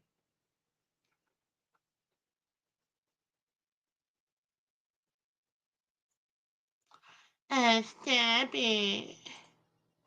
Gesicki even close to Daniel. Daniel in one play has more yards than Gesicki whole career. Please. That's what people don't hear. I'm telling you, I wish people are. I think I'm convinced that half of you guys have only one ear. I really do. But whatever. Moving on. At the end of the day, we act like Tua uses all his weapons and he doesn't. But it's not even just Tua. Mike McDaniel, why are you not utilizing all your weapons? Why are you not making specific plays for specific players? What is if it's not for Tyreek? You don't even know who else to make it. Like, do we not have options in these like? Is it really only one option per play? I find that extremely difficult to believe. Why is McDaniel pretending like we only have two players on the field in offense? In run game is Achan apparently, and in the passing game Tyreek. Like we don't have Waddle that barely has been used this season. Like we don't have Johnu that's barely been used this season. Man, we would have blown them out had we been using Johnu the entire game. And this is the part that pisses me off about McDaniel. What are you doing? Tight ends almost always are mismatches versus the DBs. More often than not, they're lined up versus nickel corners who tend to be shorter than them. And when you have an athletic tight end like a Johnu, like a Micah Sexy, whether people like it or not, it's gonna be even during Smythe. Heck, Rucci in the preseason. More athletic. It's gonna be a mismatch. Why are we not using The tight end position. I literally spent an entire day talking about that this off season. Whenever this offense stops being allergic of using their tight ends, we might actually have some production. And look at what happened. Three completed passes in overtime and the touchdown to win it. Who knew? That falls on McDaniel and that falls on Tua. Because Tua's the one throwing the ball. And McDaniel's calling the plays. Unacceptable. Unacceptable. You got to have options to utilize your tight end. And then Tua needs to use his tight ends. He needs to stop being allergic to his tight ends. I don't understand why this man has his entire career. Hell, you can go back to Alabama. Doesn't use his tight ends. I don't know why. They're a bigger target more often than not. I just don't understand why he doesn't utilize his tight ends. And Jonu, man, I love Jonu. He can get yak. He's pretty decent when it comes to blocking. But unfortunately, I don't even know who to give the majority of this blame. I gotta cut it right down the middle. Apparently, McDaniel is not calling plays for Jonu to be the focus at times within the game. And Tua, even if Jonu is an option, almost never sees his tight end. I don't know how, Mister. If you don't move, I can't see you. I can't throw you the ball. Well, guess what? You keep throwing it to these midget receivers that we have, but the guy that's actually 6 something that you can see, no, we're just not gonna throw the ball to him. Like,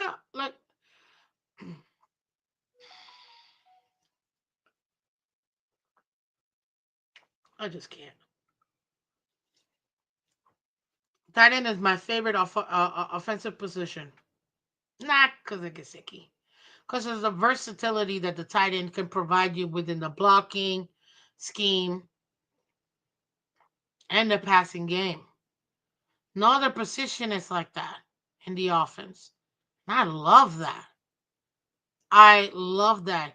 People want the fancy schmancy. Ooh, let's get 1,000,000 yards, speedy receivers. That's great. I like the versatility of the tight end position. I always have. But one thing that I give an F to Tua is his lack of utilization of his tight ends. No matter who it is. Smythe, Gesicki, Janu, Rucci. Uh, who do we have prior to? We've had some other guys too. What's his name that we ended up trading? Oh God, there's been a few. It's like he's allergic to them, and I just don't understand. I don't understand.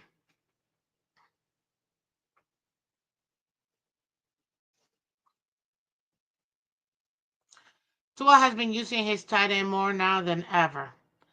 Maybe, just maybe, somebody told this man, hey, maybe, I don't know, utilize all your weapons. Hmm. Unreal. Unreal. But I'm glad he finally is utilizing them. Utilize your guys. That's all I ask. Utilize every weapon. Give yourself the opportunity that no matter what the defense throws at you, boom, you can get it to somebody. Get a few yards. Get the first down. Keep the drive going. That's what I expect from my franchise quarterback.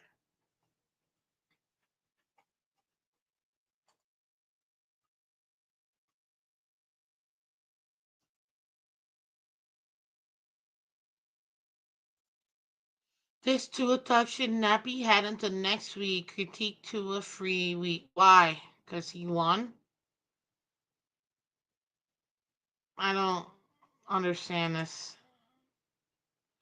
So, see, anybody that really, really, really despises Tua says something like that. See, I want my quarterback to get better. I want him to succeed, to keep growing, to keep developing, to keep improving every single week. I don't put rose colored glasses on myself and pretend like he magically just had the best game ever. No. Hence, why, guess what? Even in a win, even in a loss, there are positives and there are negatives. There are lessons to be learned. That goes to life too, ladies and gentlemen. There are positives and there are negatives in every situation. In life, there are going to be situations where you're going to learn what to do, and you're also going to learn what not to do. You have to, or at least a wise person will learn from both situations. You have the hunger to want to grow. And anybody that says, no, you don't have to work on your flaws, you don't have to work on your deficiencies or weaknesses, be exactly how you are, is somebody that truly despises you because they don't want to be better. They really don't want you to be better.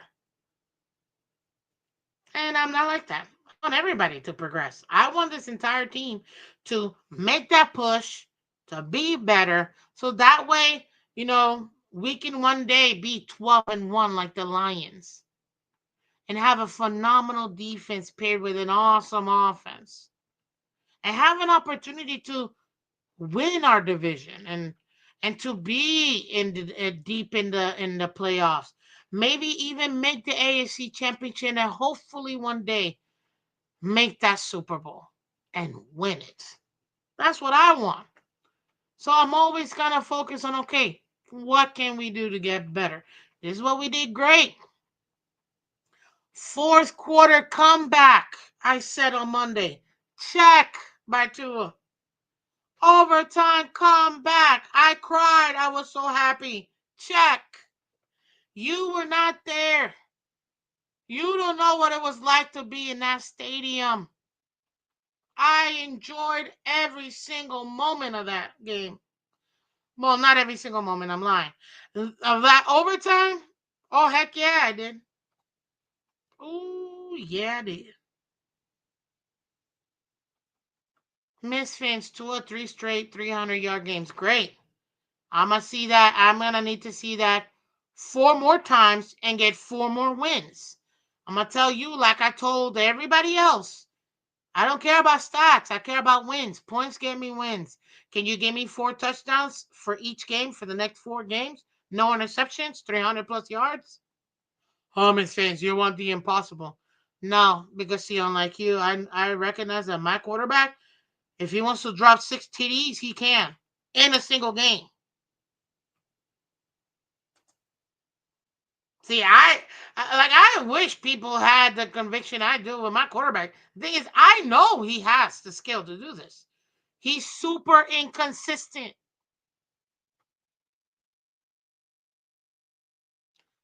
Um,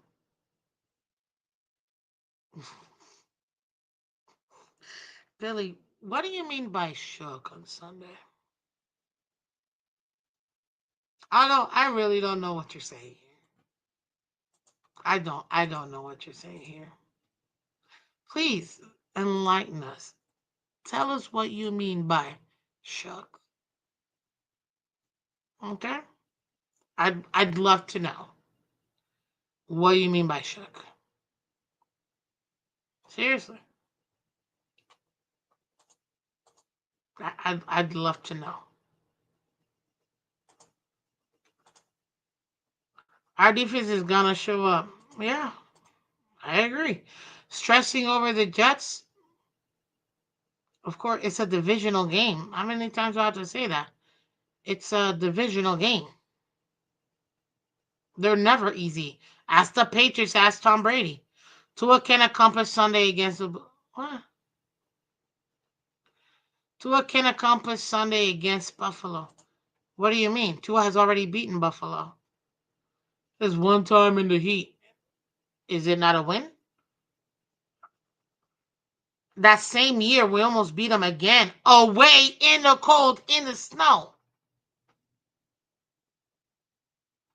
We're going to pretend like he didn't have a good game that second time we played him?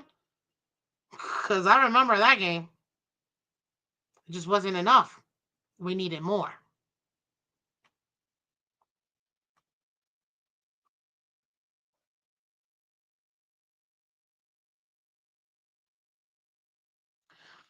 Jose, Jose, Jose. You'll be fine. That's all I got to say. Let's see here.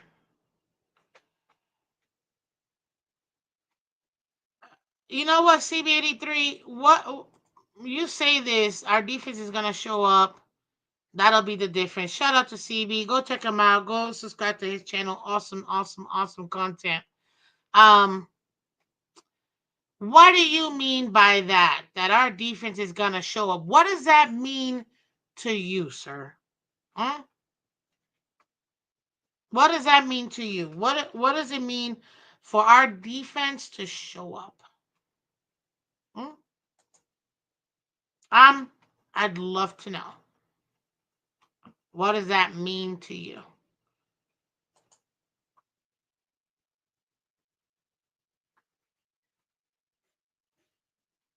Miss Phins, we addicted to screen passes. I know, bro. Aquavision, it's frustrating, but there's nothing we can do. It is a West Coast offense, and I just I don't mind when we do them. What I can't stand is when we do them. A and B. I extra can't stand the fact that we do them too much, and to the point where it's like, huh, you're gonna do the same play, guys. We know what they're doing. Now it's just easy. Then we wonder why teams can get the defense to why opposing defenses can shut us down or hit us in the backfield whenever we do a screen. It's so frustrating, man. It's really frustrating.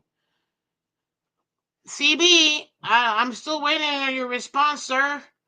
What does our defense showing up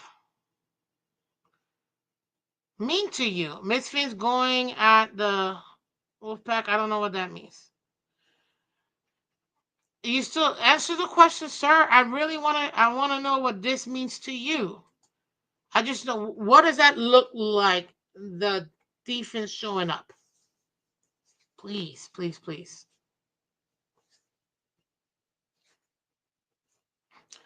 So I can get almost credit, but not Skylar. Of course. Hey, Skylar almost beat the Bills in the playoffs as a seventh round rookie in his third start. I'm never gonna forget that. Skylar did awesome, but it wasn't enough. In that loss, I blame McDaniel and him puffing the Magic Dragon. That's who I blame for that loss. Horrific time management in the last 4 minutes. I don't even want to discuss that because then they're just gonna rattle me up some more, and I can't stand it. But talk to me. Come on, CB. What does it mean that our defense is gonna show up? Does that mean? Oh, perfect. They're going to find a way to get off the field and force Houston to punt the ball. Okay. Okay. Hey, that's a say thank you. I agree. I agree. Right now, Houston, although a good team, see, we're about to face our third good team this season. First one with the Bills, second one was the Packers. Now this is Houston, the third good team. We're 0-2 so far.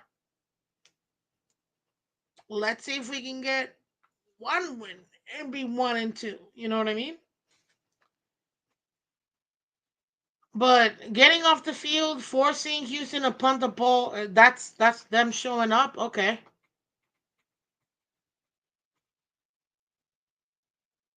I guess there's no there's no what do you call it? Oh, so we're Alka says Skyler failed to throw TD to Tyreek or Waddle. Are you talking about the game, the playoff game? Is that what you're talking about? Where Waddle literally dropped three major balls, two of them being touchdown worthy plays. That's what we're gonna talk about. Hmm?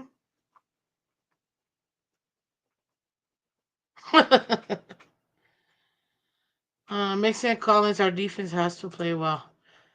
Aqua, I agree. That's gonna be the biggest challenge. Is gonna be Joe Mixon. Period. But on Friday when I do the game preview, oh, your chat is so. Thank you so much. I appreciate you. Um, let me maybe I should put this live chat. It might be a little quicker. I don't know. Um,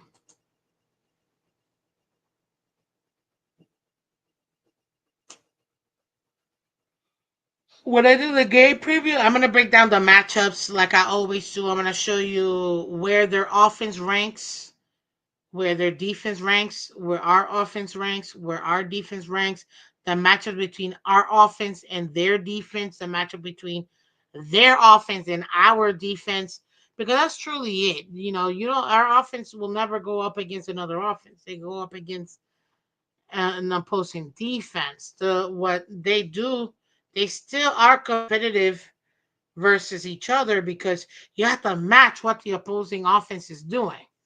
You see what I mean?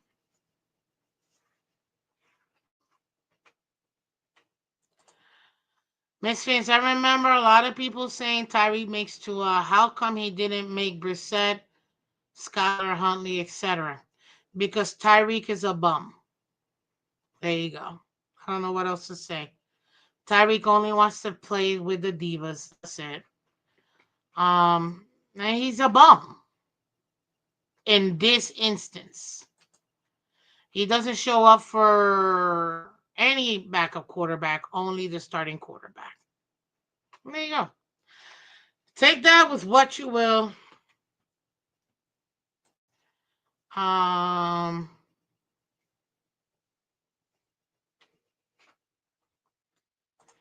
Let me say. Let me check one thing out. Okay. Okay.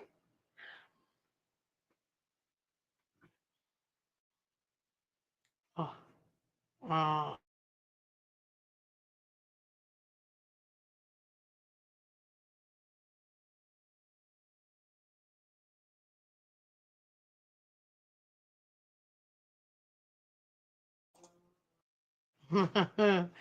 What's up, guys? Sorry.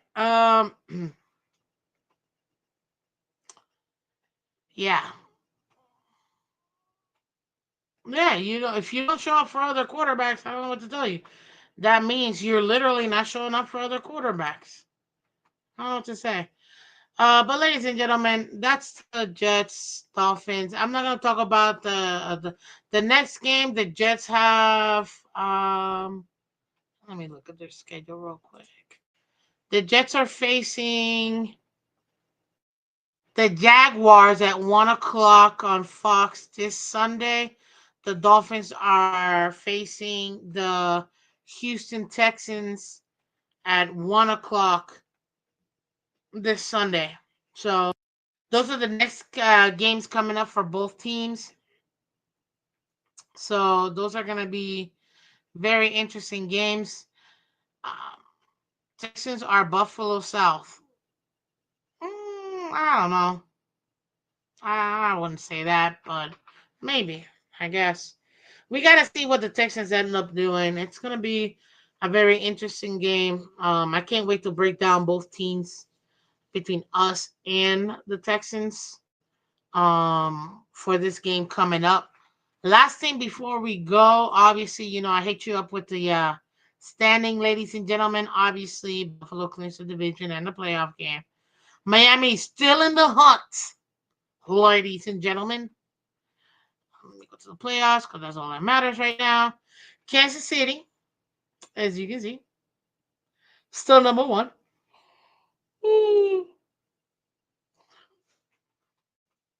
This is the part that gets juicy for me right now. Hold on.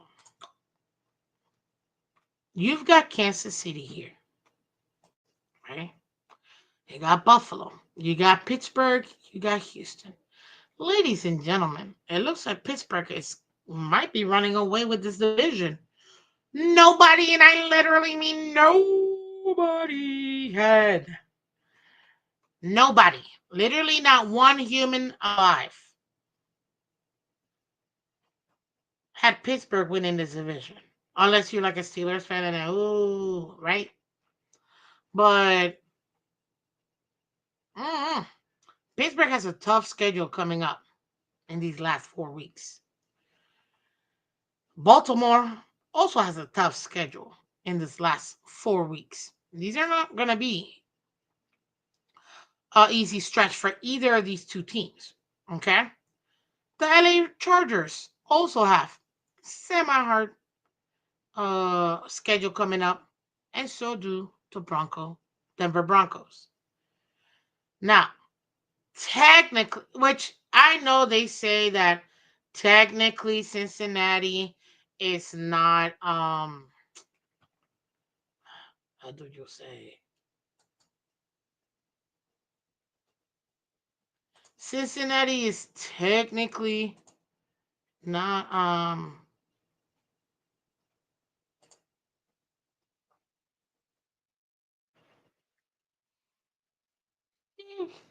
excuse me, eliminated, but bro, they're eliminated. We could just stop. Okay? There's no point. No matter what. Lose another game and be officially eliminated probably by next week. Okay? It is what it is. Out of the North, two teams I told you for sure are gonna be coming out, and that was Steelers and that was Ravens. I thought the Steelers were gonna be second in the division, and right now they're 2 games ahead of the Ravens. Yo, I was super surprised. I was not expecting that.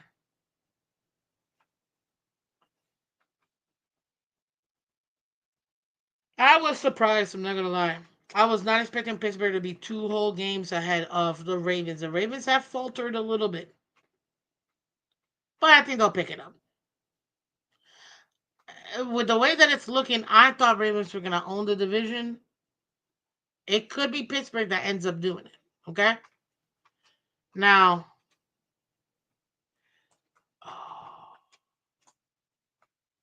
shut the front door, baby. Mm, that's this side, right?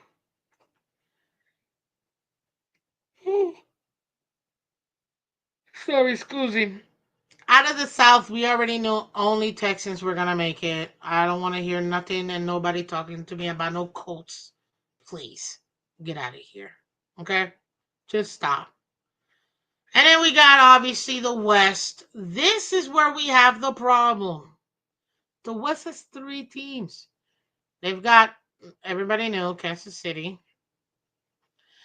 I don't think we were expecting the Chargers to be the team really that they are right now.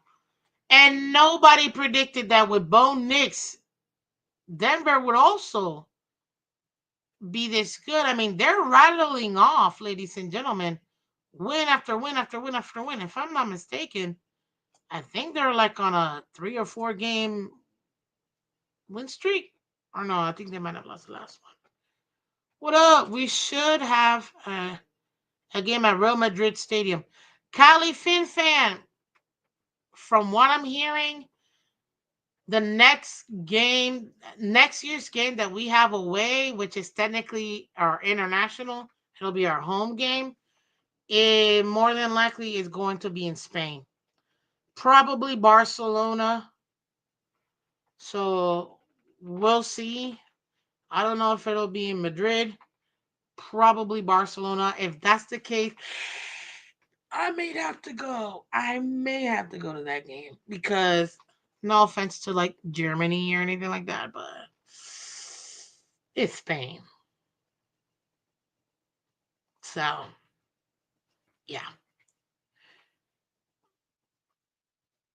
Don't the Chargers have the number one defense in the NFL? No. I don't think so.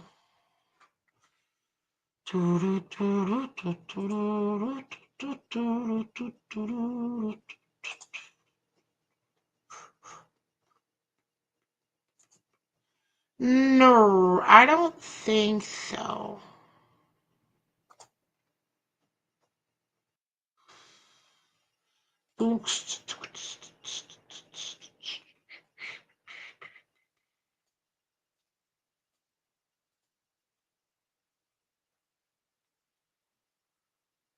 I'm saying, let's see here. Mm,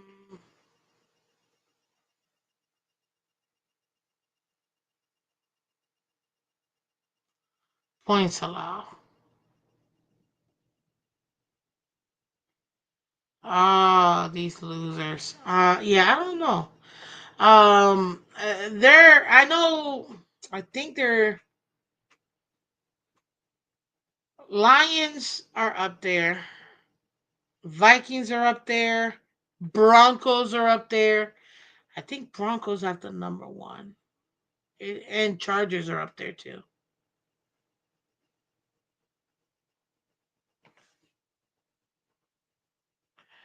Um, yeah, I think so. What up, Skull? Welcome. Garrett Wilson still cooked the Fins with a W. Ah, yeah, no, he didn't. He didn't. But good try, Skull. I see you're no longer a Jets fan. You are now a Mets fan. It makes sense. They're definitely like the Chargers are definitely like top three in defense. That's the problem we have because that means that the West literally have three teams that could make the playoffs, meaning that it would take us out of the opportunity. We're currently ninth right now. We are 2 games behind the Denver Broncos, which is not good. Oh, okay, you're a Jets and Mets fan? Yeah, it makes sense. I realize that a lot of Mets fans are Jets fans and Jets fans are Met fans. It's got nothing to do with the name, I'm assuming. Fins up, Billy. Heard we're about to finish his first playoff appearance and victory. Hey, maybe. But this is where we're at right now. We're gonna have to win, and Denver, if I'm not mistaken, is this is their schedule right now. They got a tough schedule too, if I'm not mistaken. They got Colts, they got Chargers, they got Bengals, they got Chiefs. If Chiefs look up the first overall, because remember they're going up against but nah, I don't think the Chiefs are gonna lose 2 games. The Chiefs have an easy schedule, which is annoying. The Chiefs have actually have an easy schedule, so because of that,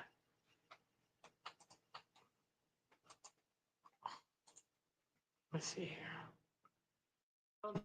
They're gonna yeah, they got the Browns. Chiefs can definitely beat them. They're probably gonna beat now. I think they'll lose to Pittsburgh. I do think that they'll lose to Pittsburgh. Now this is a divisional game, week 18, so we'll see. But I do think that the Chiefs will lose to Pittsburgh.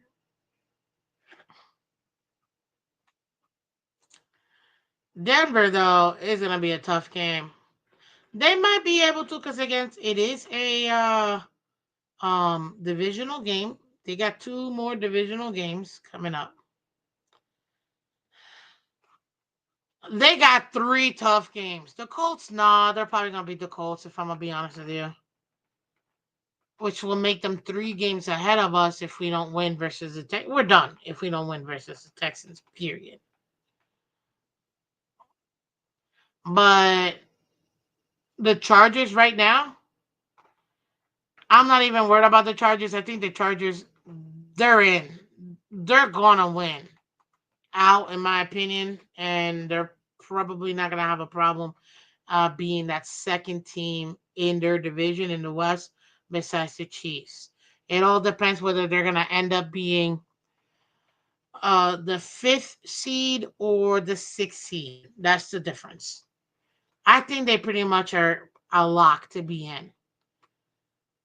But Denver, and this is Denver's schedule, they lose to the Chargers, they lose to Cincinnati, they lose to Kansas City. That's three more losses for them. That'll put them at 9-8. And if we win out, we'll be 10-7. We'll be able to get in. But that's the only way I see us getting in. And they would let Broncos, which I don't even think I think Broncos are gonna go 2-2. And if that's the case, they'll be 10-7. We'll be 10-7. And when those matchups go, then they'll go up against I think divisional, then conference, then head-to-head matchups. So yeah, I think that's what we're gonna be dealing with. So for us, do we want to root for the Colts? The Colts are 6-7 like us. They'll be 7-7, but the Colts are in the South. The Colts ain't going nowhere, man. They're not making the playoffs. So in this case, you might want the Colts to win the Broncos. But I doubt it. I don't see that Champagne and Bo Nix losing to the Broncos. To the Colts at all. So that's just me. No, Herbert made it to the playoffs already, Billy. But I think you meant it's his first playoff victory, which he doesn't have yet. Remember, he made it to the playoffs last year, was up 4 touchdowns, and then lost that game. Doesn't matter. Dolphins are not winning out. You never know that. We gotta see. But that's where we're at, ladies and gentlemen. It's gonna be one tough game. Mm,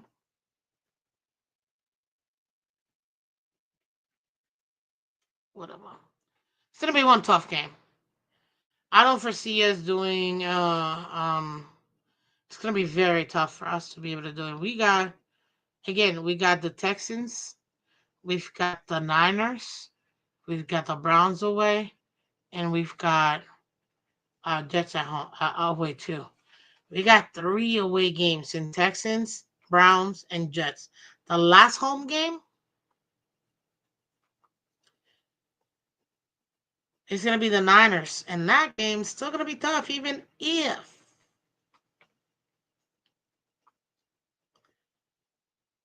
Oh, thank you to the side. Thank you, Michael. Okay. 2 years ago, there you go. Whenever he did, he lost to the Jags after being up 4 touchdowns, so it was bad. But there you have it, ladies and gentlemen. Hit that like button if you haven't hit the like button. I appreciate each and every single one of you guys for coming through. Shout out to everybody that showed up this morning for our AFC show. Our AFC show every Wednesday at 8 a.m. And also tonight, come check out League Wide Wednesday with myself and Mr. Color Commentary, where we will do our deep dive. You heard it here. Deep dive on the NFL and some key matchups. And this is gonna be one for us to take a look at, especially since we're gonna have we're gonna have to go through, different scenarios for the playoffs. Might even bring out a playoff category thingy, matchup category. Theme music time. Yes, Billy. Anyways, guys, thank you so much for coming through. Much appreciated. You guys have been the best. And as always, thank you, thank you, thank you, thank you, thank you.